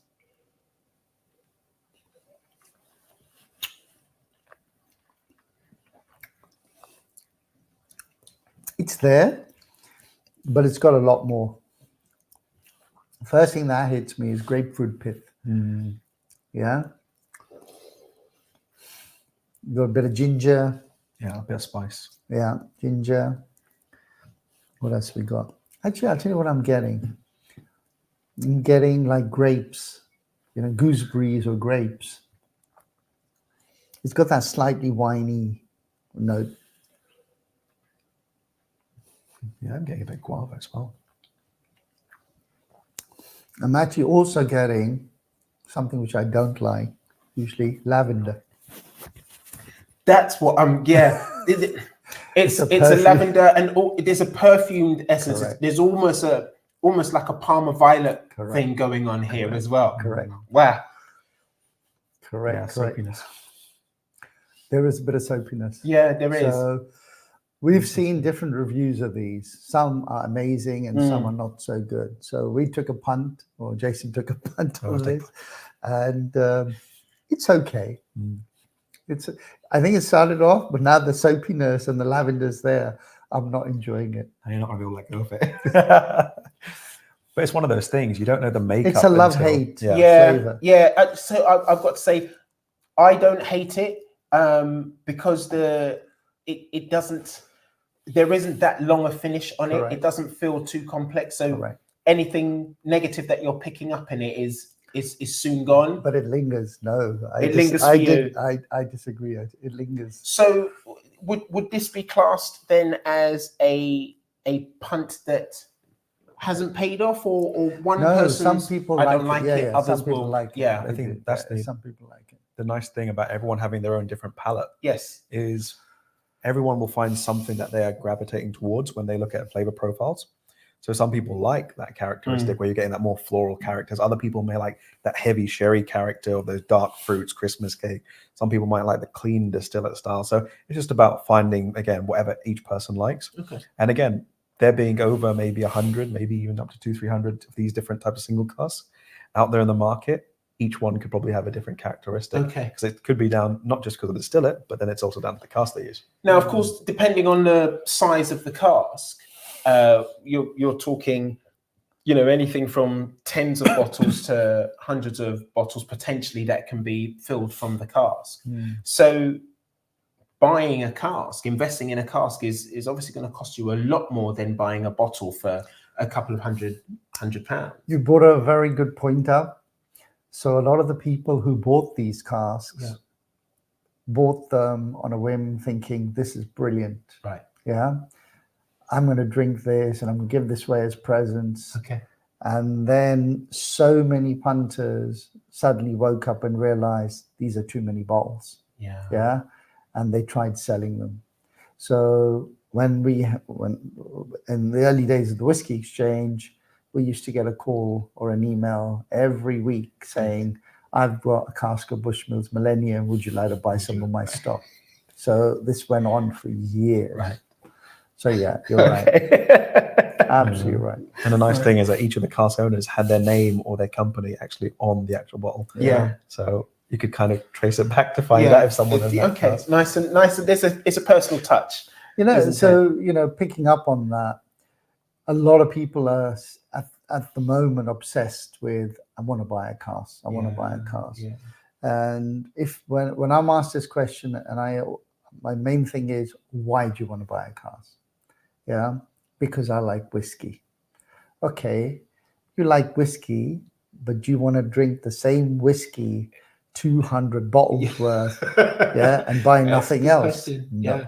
Yeah. The reason we love whiskey is that we can change. We can buy all these different new single casks, all these different distillery expressions, learning about all these different, something different makes sense? every day of the year. Yeah. So I don't think it's a good idea for that reason. Yeah. Investment wise, it's a different ballpark, because the industry, casks were never designed as an investment. They were designed as a blending tool. Yeah. At the end of the day, because remember, as we say, 70 to 80% of the Scotch industry is blends. Yes. So casks, when they're swapped between distillers, are for blending purposes. Got it? So there's a lot of mixed messages on the market. That's great. It can be great, but it wasn't. This industry has not been designed to trade casks. The regulations are purely B2B. They've not been designed from B2C. And it's very much being sold at the moment. I think a lot of people are looking for a way to invest their money and make a huge return in a short space of time. And whiskey casks are the new form in which that has taken place. So I the overarching message is, be as informed as you can be, and of course be very, very careful. With that, then, shall we move on to the third dram?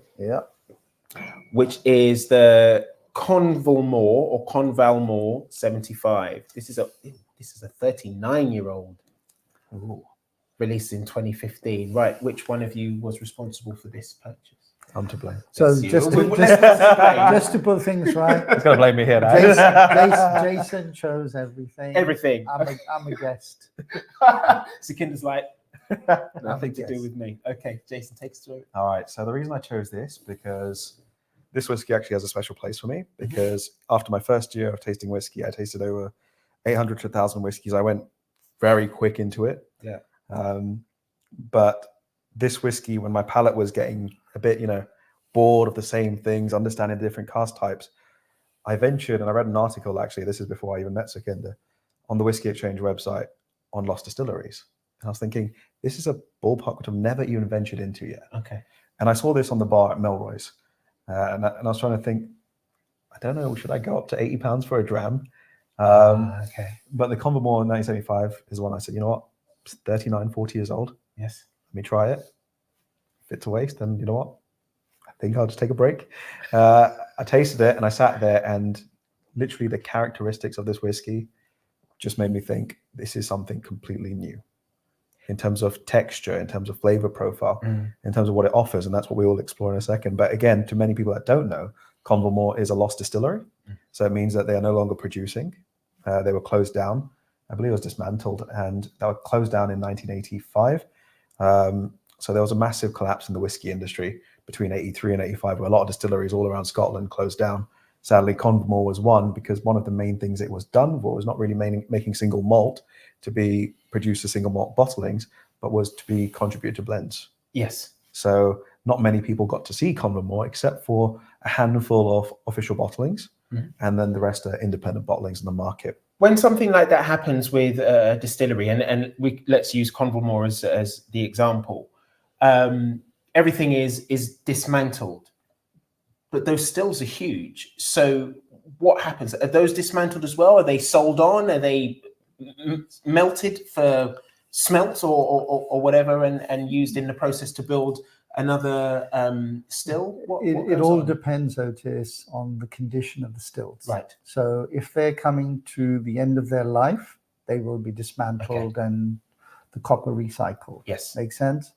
If they are still in decent condition, they will be sold to another distiller. Okay, I'll give you an example. I don't know what happened to the Convalmore stills, but I'll give you a simple example. Port Ellen, when it was closed down in 84, 84, the stills were sold to a distillery in India. You see what I mean? And very few people know this, and it just happened. There was a distillery in India looking for stills, and by chance, Port Ellen closed. as Jason said, 84, 83, 84, 85, there was a number of distilleries closed. So it was like, before we make our own, let's just check if there's any secondhand ones available. And you see that a lot even in Scotland. For my recent trip, I went to, I believe it was Glenlivet, and the Portis mill, what they use, actually, it was from Strathisla because they're one broke down. So, so a lot of these things happen where parts from different distilleries go around to different distilleries. Yep. But the reason I wanted to choose this again in this pack for everyone is because it's a lost distillery. Yeah. And it's not every day that you get to taste a lost distillery. Like I said, that was £80 for a dram, and this was back, I'd say, over 7 years ago. Okay. So today, that sort of whiskey being discontinued, not many bottles on the market. Yeah. Their prices go up, and next thing you know, you're paying £150 for a dram, and it's quite normal when you get into lost distilleries and old and rare that you're paying quite a premium on them. Okay. But again, this is a 39-year-old expression of it. There is official bottlings, which is a 28-year-old, a 32-year-old, and I think it's a 37-year-old. 36. And then there is also a rare malts one, which I think there's again, they like quite a bit. Yeah, I do. And then I think Diageo also did a cask of distinction as well. Yeah, no, Prima Ultima. So, yeah. You know, there's this argument about lost distilleries, because you try some lost distilleries and every single whiskey you try from that lost distillery is actually pretty special and pretty nice. Yeah. And then the argument is, or the question is, why was it closed? Because these are delicious. Yeah. Yeah. And as I said earlier, blended whiskey is the bulk of the Scotch whiskey industry. A lot of these distilleries were blending facilities. Make sense? Yes. So they looked at them. The blended whiskey market collapsed. They had too much surplus stock, and they just looked at them and said, what do we close down? So they closed down distilleries which were either badly located, inefficient, could not be expanded, were at a point where they needed a full renovation. You see my point? So there was always a reason behind them, but it was never about the whiskey, sadly. Yeah. It was the bottom line. Correct. Wasn't it? Yes. Which is, you know, when you look at it, which is the most craziest thing possible. Yes. But they didn't look at it. It was a component. It was a blending whiskey component. And that's it. It wasn't bottled as a single malt. The only expressions of single malts are usually from independent bottlers, because they've ended up from a blender who didn't need stock, and it ended up with an independent bottler who bottled it. Yeah. We're quite lucky that Gordon MacPhail have actually bottled 2 of these Convalmores. There's actually, I believe, 3 expressions in total of Convalmore 1975. 2 on the rare old label, which are both 39-year-olds, and the other one is bottled, I believe it was in 2005, which is again another one by G&M. But again, lucky to be able to try these, because the other one, I think, was the one that paved the way in for me and for all lost distilleries. You've done well here. This is good, no? Yeah. I remember this is really nice. You can see it's got big mouthfeel. It's got spice. It's got nutty. Wood. Yeah. But it's not bitter. It's clean. No, it's not. Also, I'm detecting an ever so faint funk on the nose as well for me. But the taste I'm not getting it. It's very nice. See, I'm getting, what am I getting? I'm getting beeswax, Beeswax. apricots, you know, Beeswax. dried apricots. Red fruit. Yeah. Exactly what I was going to say. Red berries. See, for me, again, a lot of people talk about Clynelish. And, you know, when you're spending on old Clyneliches, okay, some of them are about £1,000. Yeah. If you can buy a Convalmore for £500, £600, £700, £800, even up to £1,000. Yeah. For 40-year-old whiskey that's waxy and it's got those orchard and apple and stone fruits in it. It's just incredible liquid. I think a lot of people let it go under the radar. And there's always that prejudice to certain distilleries that, okay, we're not tried enough, but we'll just leave it aside. Yeah. But sometimes you've got to go and explore these things. And I remember when me and Sukhinder actually were, it's about 3 years ago, we were sitting in the evening one day and we were looking at Convalmore. It was like, we haven't tried this. You're like, I've not tried this. I said, I've tried the other sister cask of this. I said, when I was looking at this pack, I said, it'd be nice to share it with everyone. Yeah. What is this lost distillery all about? Yeah, I think one of the overarching behaviors that has come out of my time here so far, and actually, you know, my time with Glassmates, is that fundamentally human trait of curiosity is what drives, is one of the major drivers of whiskey innovation. And you know, I think it's really important that, you know, anyone watching and anyone who wants to sort of spread the gospel of whiskey keys into that trait.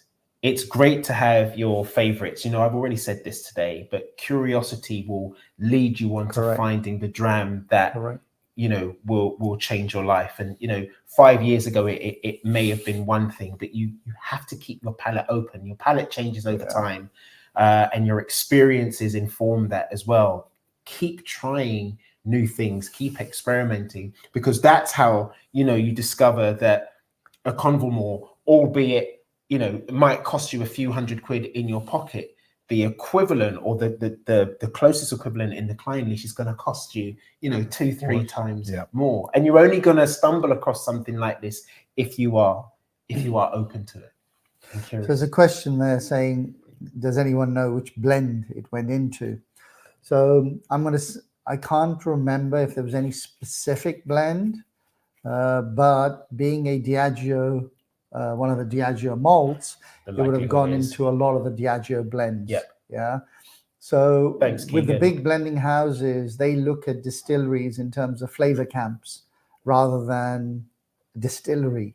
So they may have, you know, Diageo owns currently 27, 28 distilleries in Scotland, and they'll have 5 or 6 distilleries which are, you know, light and fruity, 5 or 6 which are nutty, 5 or 6 which are, you know, oily and peaty. So if they lose 1 or 2, they've got plenty of the other ones to replace them with. Okay. Make sense? Yes.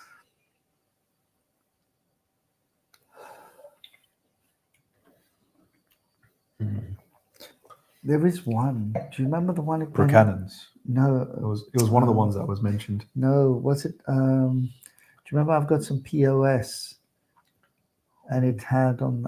It's the same as Port Helen. It was the same ownership as Port Helen at one time. Do you remember? I think I know. Yeah. I can't remember. No, because you've got a bottle. Heather. Old Heather. White? No. White Heather.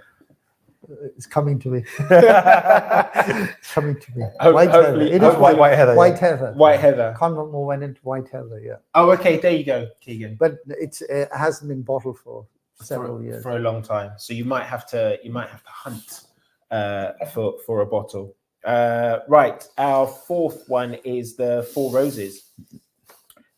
Young by comparison. Well, when it was bottled, it was age is but a number. It is indeed. It's a 1970s release, even though it's a 6-year-old. Okay, so Kentucky Straight Bourbon. So I think this is one that I got to try again a few years ago, and when I actually tried it, I just thought, wow. Right. When you try bourbons today and bourbons from the past, I think a lot of people overlook a lot of the bourbons from the past. And again, you mentioned about age there. I think I'll let Secundo go a little bit more into why age is not really so much a number in Kentucky or in America, because obviously the climate. Because, you know, in Scotland, in Scotland, you've got, you know, a slower maturation. And I was just literally up in Scotland. And when you walk into some of those warehouses, you feel the climate. And then somehow some of them are really well balanced. Yes. You're like, okay, this is fine. Then you go to other ones, you're like, okay, this is much more warmer. Yeah. I'll let Secundo go into more detail. It's about climate. Yeah. So, you know, different products, different spirits, different products will age differently in different environments. So, you know, this is America, 6-year-old, probably equivalent of a 10, 12-year-old here, just because of the climate. Yeah. The other thing, which is very different in the US compared to the UK, again, to Scotland, again, because of climate, is where in the warehouse the barrel is stored. Yes. Yeah. So lower down, you have more more loss. Yeah. Alcohol loss, and it ages differently. Remember, heat rises. Yes. Makes sense. So it's more slow maturation, you could argue. Yeah. Whereas top of the warehouses, the heat's there, a lot of humidity sometimes depending on the weather, and actually the alcohol can even increase. Right. Okay. And you get a completely different type of spirit. So today, you've got some of the bourbon houses, same mash bill, lower in the warehouse, top of the warehouse, 2 different products. Yes. Yeah, just 2 different products. They're 2 completely different expressions. So, I mean, traditionally, even today, most of the standard bourbons, I guess if it's a cheap bourbon, it's 3 to 4 years old. If it's a slightly better quality bourbon, it's 5 to 6 years old. So that's industry standard. I think for the, in Scotch, benchmark for single malts is about 10. With the new distilleries, the craft distilleries coming along, they've actually brought the age down. Why? Because they've invested. They haven't got the patience to wait. Yeah. So all of a sudden, it's become normal to have a 3 or 4 year old whiskey. Make sense? Yes. There are even distilleries who started a good 10 years ago, have got now 10-year-old liquid. However, they've never bottled 10-year-old liquid. Because they're so used to bottling 3 to 4 year old and still charging 50 or 60 quid, they are not willing to bottle 10-year-old because they know they can't charge much more. Yeah? Yes. Do you see my point? Yes. How much can you charge for a 10-year-old? You can't charge 100 quid. Yeah. That's a lot. Make sense? Yeah. But they've got away with charging 60 quid or 70 quid for a 3 or 4 year old or a 5 year old, that they're not willing now to say, shit, what do we do? This doesn't make sense. Yeah. My goodness. So, nose-wise, as we can see, very different. Yeah. Why? Because it's corn-based. For me, the first notes I get is the polished note, which you get in all bourbons, polished wood. Hint of mint always comes through. I'm getting some soft, again, stone fruit, maybe peach apricot type. I'm getting a lot of caramel. Vanilla. Vanilla caramel, of course. That's right.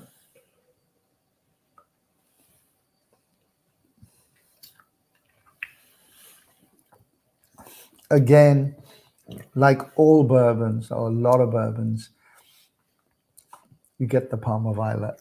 You get that little bit of a floral note. Yeah.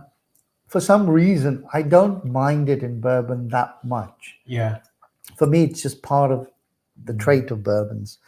But I like it. It's nice. I think that could also be down to the different mash bills as well, because some of them, the higher the rye. Yeah. Because I know Four Roses, I think, does 2 different mash bills, and then they have 5 different yeast strains, which then in total gives them 10 different varieties of their total mash bills, or total different expressions. That's today. Today, yeah. But in the past, you don't know how many different varieties because there's not really much on it.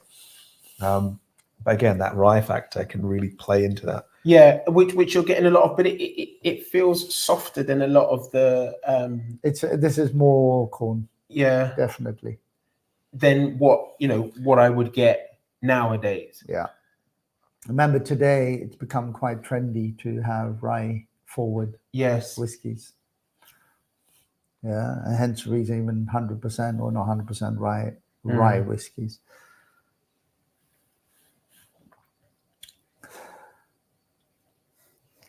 Interesting question again.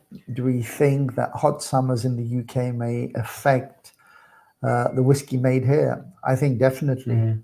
Definitely. And I think it's already there, but the transition is slow, if you see what I mean. You're only going to notice it, I guess, when you do a comparable tasting of the same whiskey over, let's say, 3 or 4 decades, to see the change. Now, of course, we've said there's going to be many factors for that. The cereal, today everything is about efficiency, so that changes things. Yeast changes things. And of course the weather, and of course the quality of the barrels. Yeah, as part of efficiency, some distillers are cutting to different points, to get more out of it. In the old days, there was no pressure. You could do what you like. There was no instruments even. Remember, everything was done by nose. Yes. Which is an art. Yes. So a lost art, I would say. Oh, that's tragic. Because I know if you go to like Northern Scotland just recently, everything's done by literally 2 people and everything's automated. Yeah. And in the past, it was down to different people going to take care of these different processes. And it's quite sad when you see that everything's being replaced now by machines. Even like when we were discussing earlier, we were just, even the fermentation. Nowadays, everything's moving to stainless steel. Yeah. In order to make the cleaning process easier, to remove the fact that bacteria could be in the wood and this and that. Now, these inconsistencies are what could have created these incredible products. But today, when you see the same product, it could be the exact same process. But just because of these slight changes gives you a completely different outcome. Yeah, we spoke earlier during the art of the science, of distillation. How terroir. Yeah, I mean, all of these different factors can come into it, and we touched on cleaning the stills, and there are some distilleries that are like, we don't want any oxygen getting in because that's going to affect everything that's already in there. We want to minimize the contact of liquid with copper, for example. And so if you're using steel, which is very inert, yes, easy to clean, you are potentially, well, there's no potential, you are losing out on something else. Yes, it's going to increase one thing, which obviously is what you're looking for, if that's your technique, if that's your method. But all of those little idiosyncrasies that a little bit of bacteria can bring, leaving the liquid in a little bit longer, those are lost if it's too automated and too sterile. So Keegan says he doesn't think. I do think. Oh yeah, do think. So yeah, we agree. Yes, the drive for efficiency has changed. 100%. Yeah, 100%. Sorry. Hewn from the same stone. Okay, nice one. Dram 5. We've got plenty of time. So this is IW Harper, a 1970s gold medal release. So again, another Kentucky straight bourbon. Yeah. So this one, do you want to go somewhere? So what I was going to say was, whereas, sorry, no, I'm going wrong. So from what we've seen, the mash bills of both are quite similar. Yes. Okay, of Four Roses and this. Okay, so they're corn heavy. Yes. So 75%-ish corn. Yeah. Then lots of rye and the 5, 6, 7% malt. Okay. For activation, but style-wise, very different. Oh. Very, yeah, you see what I mean? Yes. An interesting note coming off there. Oh,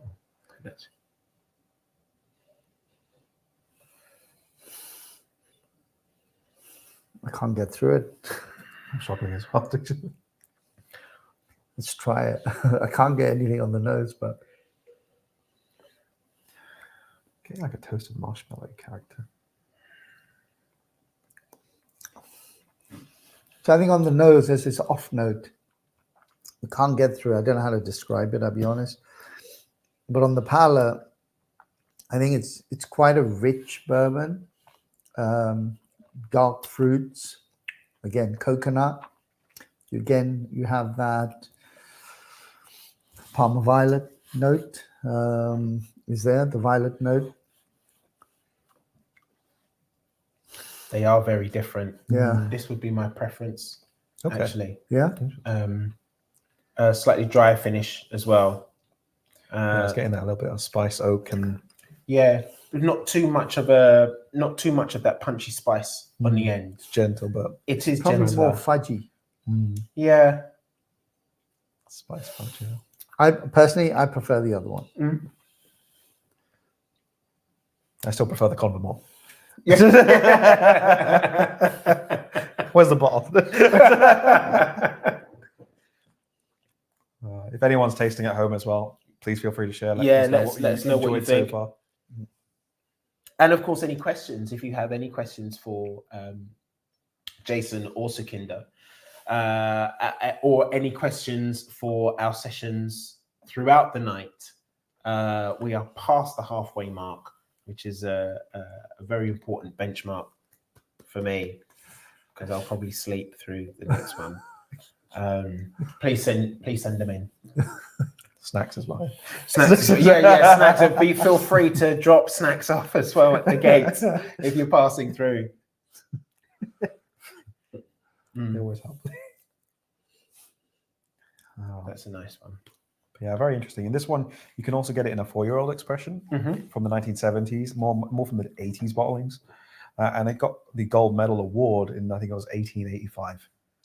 So they held that forward, and that became the expression going forward. Okay. So that's why nowadays they call it I.W. Harper gold medal. But I.W. Harper is not the actual distillery name. Gotcha. There it is. What do you say the name was again? Bernheim. Distillery. So this was made at the old Bernheim distillery. So Bernheim was then closed down, and then it was bought by Heaven Hill. Yes. Who then demolished it and built a new Bernheim. Right. So everything today is from the new Bernheim distillery. Yeah.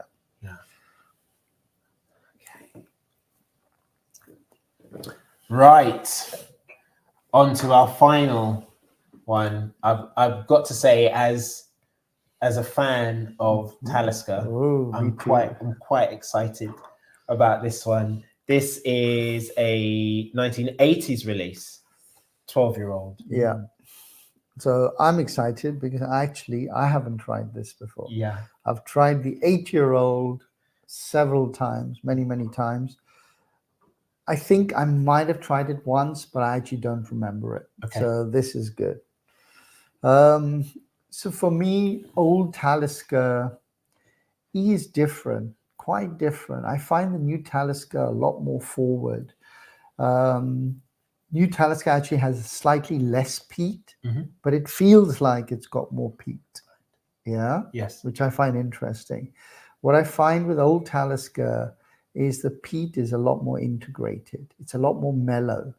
Yeah, it's there, but it's mellow. Do you understand? So it lingers on your palate, whereas new Talisker is just a blast in your mouth. You know, it's especially the younger versions like 10. When you get to 18 Talisker, it's a lot softer. 25 is still there. So, of course, the first thing I hit you is coastal characters. Yes. Fair? Yeah. Oysters. I was gonna. There's a fishy element to it. The sea spray, this minerality that comes through really strong. Seaweed, mossy. Bit of sea brine there as well.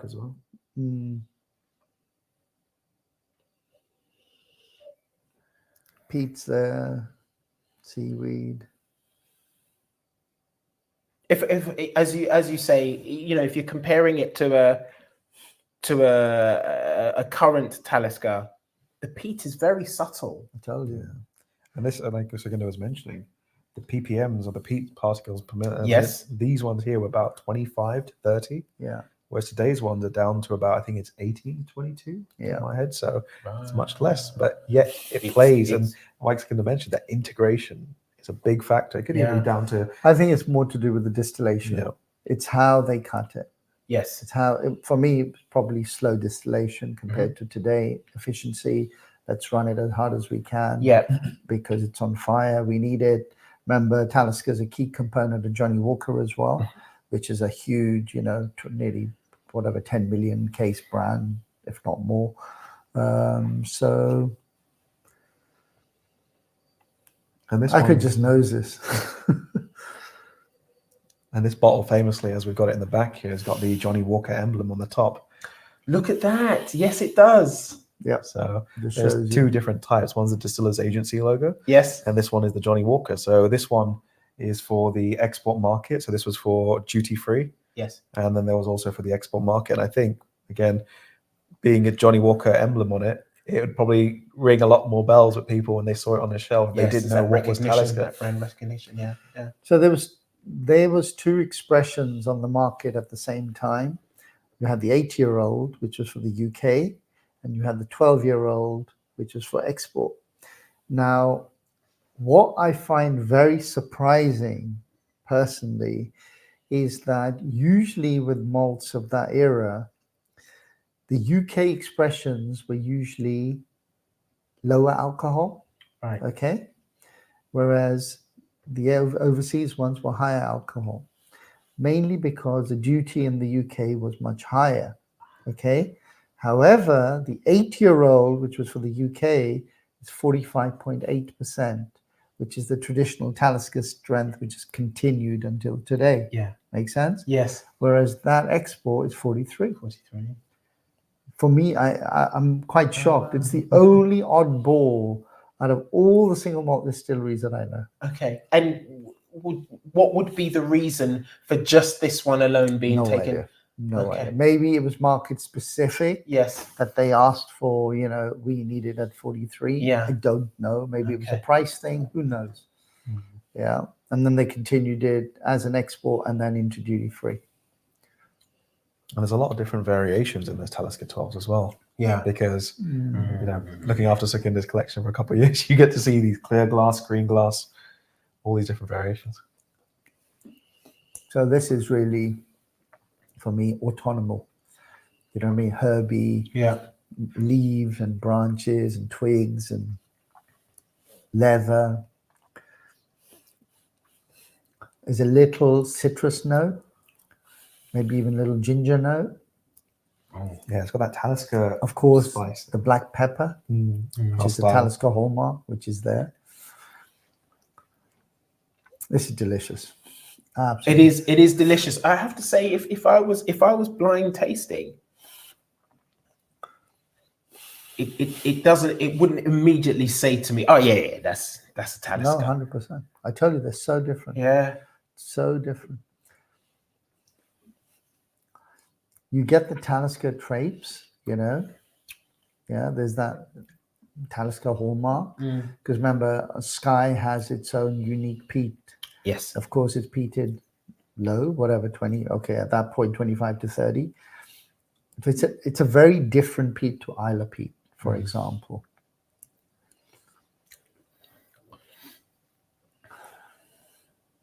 How do you find it, Ortis? I like this.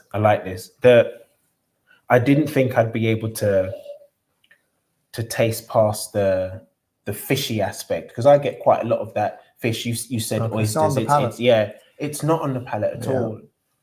And this is, I'm taking the conversation real left field here. It's the thing I'm trying to get over with like cheese. Okay.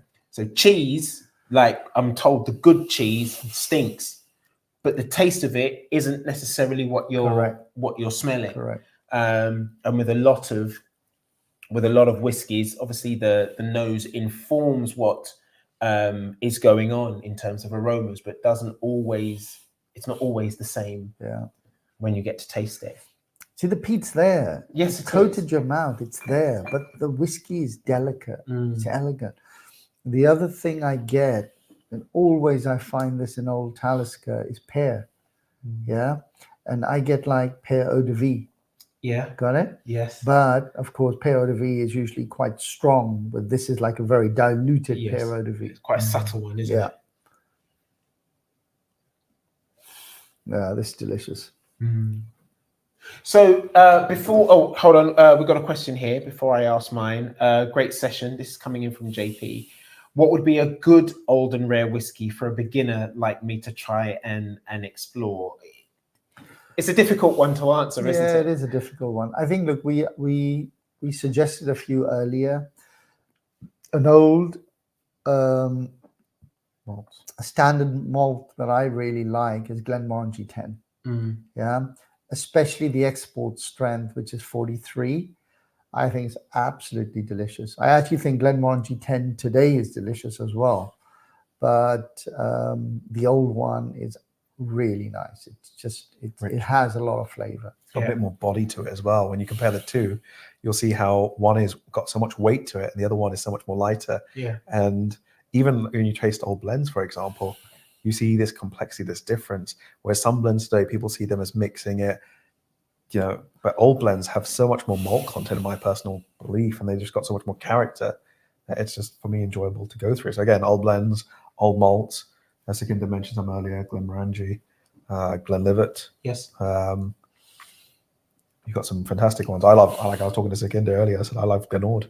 Yeah. Glenord 12 from the past, from even the 90s. Okay. Absolutely incredible. Yes. Yes. So, you know, and of course, the key is to try as many as you can. Drink responsibly, of course, at all times. Try as many as you can to inform your palate and your experience more, so that you can make better choices. You know,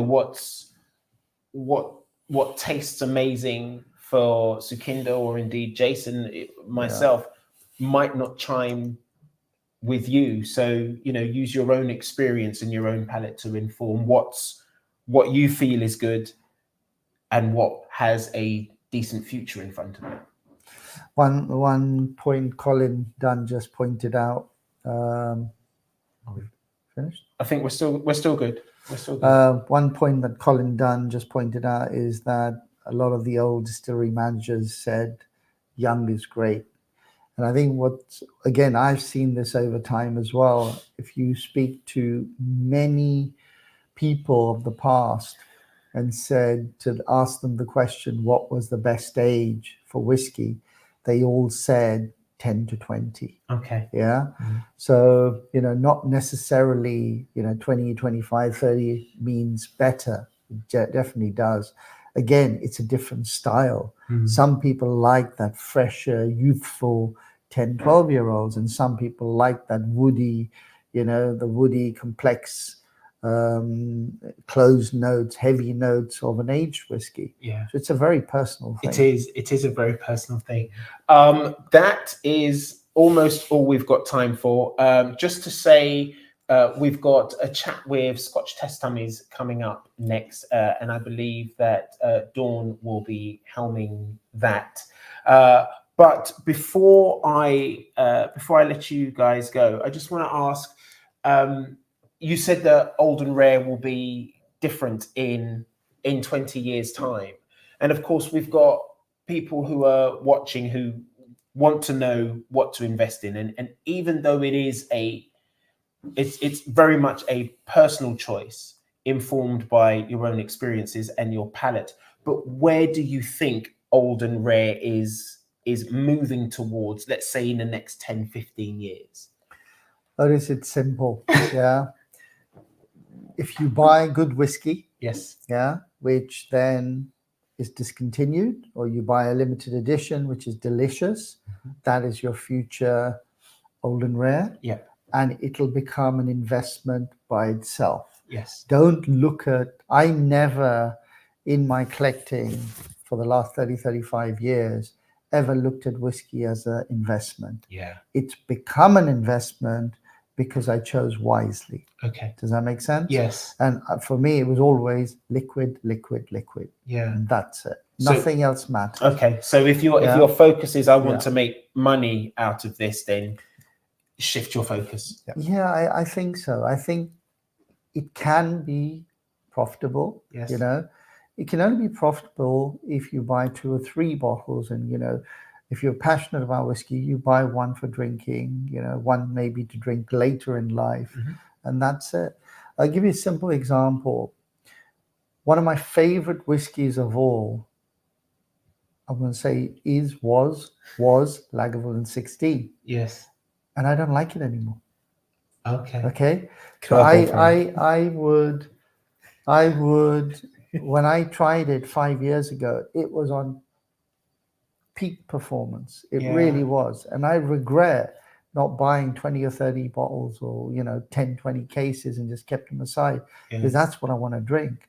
You know, even though it's an ongoing expression, it changes. The same whiskey changes just because of batches, stock holdings, etc. Okay. Jason, anything to add? No, I think Sekinder said it there. Like what I've learned from Sekinder is, and this is what I do, is when I try something that I really love, I buy a few bottles. Yes. Because the thing is, you can only buy things. For me, one thing that I always believe in is, if you buy something that you love, you enjoy, even a few years down the line, if that product is discontinued, it's no longer on the market, sure, it may gain value, but even if it doesn't gain value, you've still got it. It's a good investment. I would say it's an investment in yourself. Yes. So you can then also drink it. Yeah. I think people see everything too much as monetary, as a financial investment. They should see invest in yourself. Yeah. And if you love it and you enjoy it, fantastic. Yeah. If it goes up and later on down the line you say, you know what, actually, you know what, I want to drink it, I'll drink it. Yeah. You know what, I'm struggling with money, I'll sell it. Yeah. But don't ever say, I always say, look, whiskey is there to be enjoyed, it's there to be shared. And that's how I see it. Fabulous advice, Jason. Thank you so much. And Sekinder, thank you for coming in this late to sit down, chat, and take us through old and rare from around the world. It's been an absolute privilege. Thank you very much. Coming up in just a few moments, Dawn will be talking to Scotch test dummies. So grab yourself a quick refresher, and in about 2 minutes, we'll be back.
Sorry, I was telling you just to be quiet.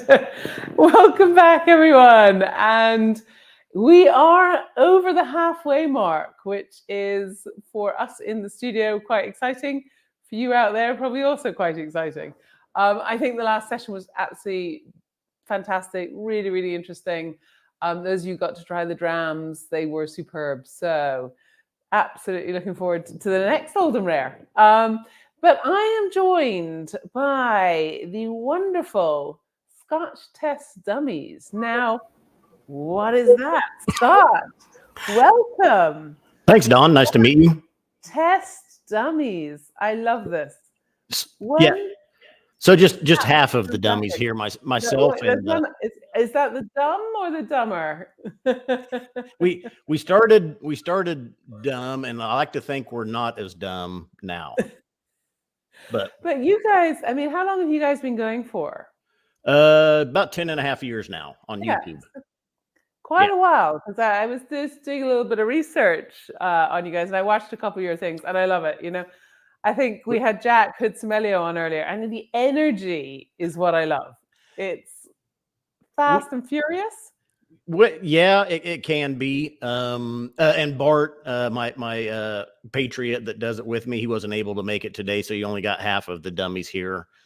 But yeah, and that was one thing. Bart and I worked together, and we were at work, over 10 years ago, when we were both into whiskey. We were sharing whiskey, and Bart has another YouTube channel where he does board games.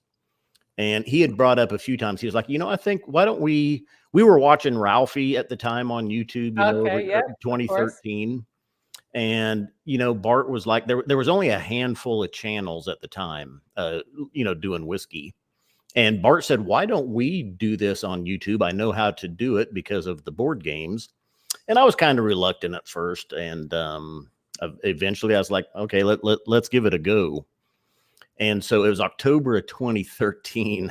And I don't recommend people go watch it, but it's a Kalila 12 review in my now kitchen. We're all going to go watch it. You know that. Review number 1. Yeah. I told him for a while, I was like, man, we should take the first at least 12. We should just take them down off of the internet. But he insisted we keep them up. And so we have. But yeah, we're over. We've got to be around 1,000 reviews now.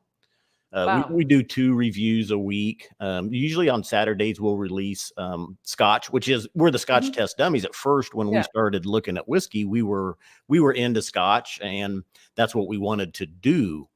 After about a year, into 2014, we were doing 1 show a week, and we thought, we're in America, and we're surrounded by all of these bourbons. Bourbon is big. It wasn't as big then as it is now. But he's like, we should start reviewing, these bourbons as well. So we started doing bourbons. So on Wednesdays, we'll release what we call an American whiskey, because we'll do bourbons, ryes, or maybe a Canadian whiskey, something like that. More of a North American show on Wednesdays. And then Saturdays, we consider our world whiskey reviews, which like most people know, we've done whiskey from Taiwan and India, Australia, Canada, just there's good whiskey all over the world. So, and anything at the moment that you're particularly excited by, kind of worldwise, or any country that you're like, yes, I'm loving what they're doing right now? Scotland. Everything gets compared to Scotch, really. That's what we started with. That's what we're into. And still that's, and that's what I ask people too. I'm like, what's your favorite genre of whiskey? Is it rye whiskey? Is it bourbon? Is it peated Scotch? I'll tell people my genre are sherried Scotches. I love any kind of Scotch that's been Oloroso'd or Pedro Jimenez. Not even just sherry, but any type of really kind of wine finishing on Scotches is where I tend to go. And for you, you recently, you love peat as well, is that right? Or is it Bart that likes peat? And you just did 12 hours of peat? Did I see a thing? 12 hours of boom, we would call it. Yeah, but Bart considers himself a peat head. I'm one of those people. It took me 3 or 4 years to get into peat. I'm one of those guys that just at first did not like peat. And it took me a lot of different whiskeys, but I stayed with it. I kept in there. I kept trying them. Bart fell in love with peat a lot quicker than I did. And eventually, I'll tell you, 2 whiskeys, Lafroig 18, go back several years. When we tried Lafroig 18, we were reviewing it. And I can remember I said, I don't like peated whiskeys, but I can tell this is a good whiskey. And after that, we had found an old dusty bottle on a shelf of Bruichladdich 3D3, which was from some Mark Rainier's releases that he'd done, years ago. And this thing had sat on the shelf for who knows how long when we found it. And that one too, when I tried that one, all of a sudden, that was like the one that really flipped the switch for me that said, peat is good and, you need to try more. So. But I think you're right. I think peat is one of those things that there's certain types of peat that you like and there's certain types you don't like. Billy always laughs at me because I'm like, yeah, Lafroig, mushy peas, don't love it. And then Sekind always is like, here, have this. And I'm like, oh, I really like that. So yeah. I think it depends on the style, and I think there's so many types of peat that, you just got to find your style, I guess. Almost. Yeah. Yep. I think so. And I tell people, I'm like, but then, you know, some people fall in love with it right off the bat. And I heard Sakinder earlier, just on the last episode, he was talking about Lagavulin 16. He used to love it. And there was one time he wished he would have bought more, but he's not necessarily loving the later editions now. My girlfriend she's a wine drinker. And when we started dating, she was like, why don't you kind of give me a Scotch tasting and walk me through some of these whiskeys, even though I don't think I'll really like them. So I did, I had 5 or 6 samples, and I had like Glenfiddich 12, Redbreast 15, Macallan 12, Glenlivet 12, kind of baseline, you know, whiskey entry, some different styles. And really just to kind of test and see what she thought at the end, I threw in Lagavulin 16.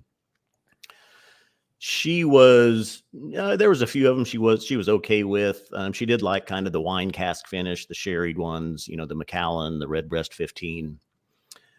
And then she got to that Lagavulin 16 and she tasted it. And I mean, she lit up. She was like, what is this? She's like, this is my favorite. And I was like, are you kidding me? Well, it depends what wine she likes, because if she likes like a big Shiraz or a big, that's Cab. why she likes the Lagavulin. She likes that punch of flavor. And I think I always say, because my background's wine, I always say that if you like wine, I can find a whiskey for you, and if you like whiskey, I can find a wine for you. Yep. But no, you're right. Yeah, Bordeaux's and Cabs are her two. She likes the big bold reds. So yeah. And anything you're loving right now, any favorites for you, the kind of current releases that you're just loving that? You know, I'm fortunate enough to try so much. And then, with the Scotch Test Dummies, of course, we had done a lot of collaborations. We worked with a lot of different whiskey people, both YouTubers, distilleries, things like that. We were in Ireland at Waterford Distillery. We spent some time, flew over to Scotland, spent several days there. Roy Duff, Aquavitae, we know him real well. Yeah. Yep. He toured us around, took us to, and our goal then was, you know, we only wanted to do 1, maybe 2 distilleries a day because we wanted to take our time. We know we'll be back. So we went around, we spent a few days on Islay and a few days in the Highlands. Just beautiful, great time.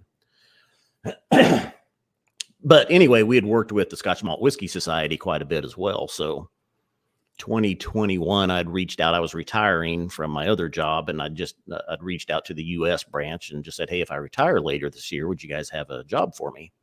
And they said, absolutely. So 2021, I started with the Scotch Malt Whisky Society. So been there since, but I'm fortunate enough, I get to try, even with the Scotch Test Dummies and SMWS, so many different whiskeys, so many things. I try not to pigeonhole myself into just, you know, one thing. And I really do try a lot. And like I said, there's good whiskey from all over the world. Sherried whiskey, still by far my favorite. So. And I can see you've got a very impressive collection behind you. And if I kind of throw out one last question before we have to move on to our next session. Yeah.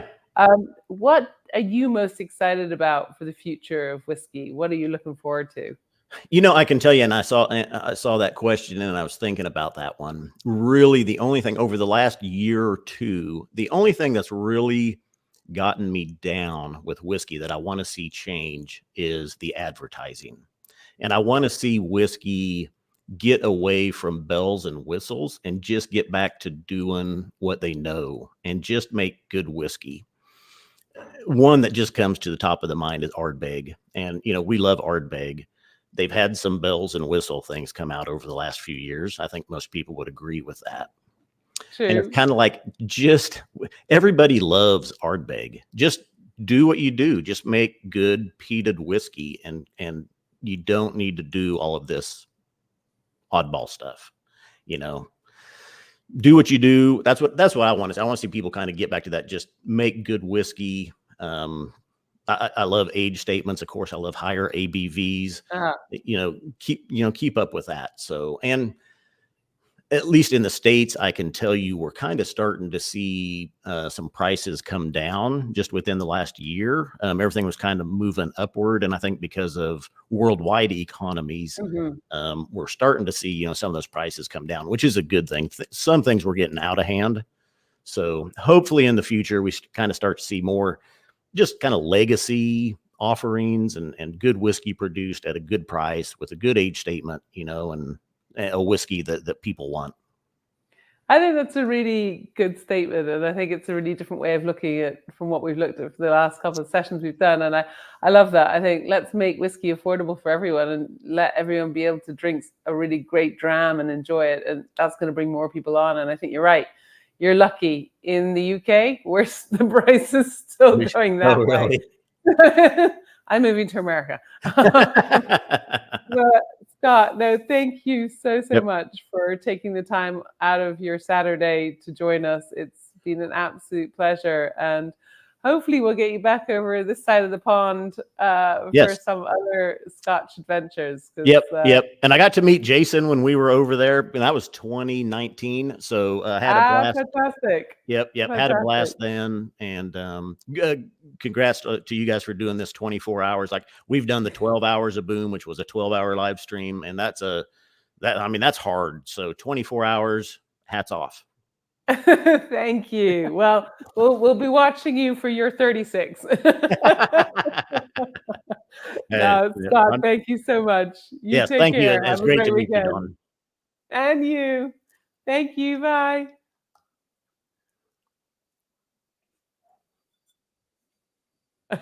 Or we're still going. Well, okay, we'll keep drinking. Right, coming up, I am joined by the wonderful Sarah, Whiskey Nomad, as we take a journey through women in whiskey and some amazing female distillers. See you in 2.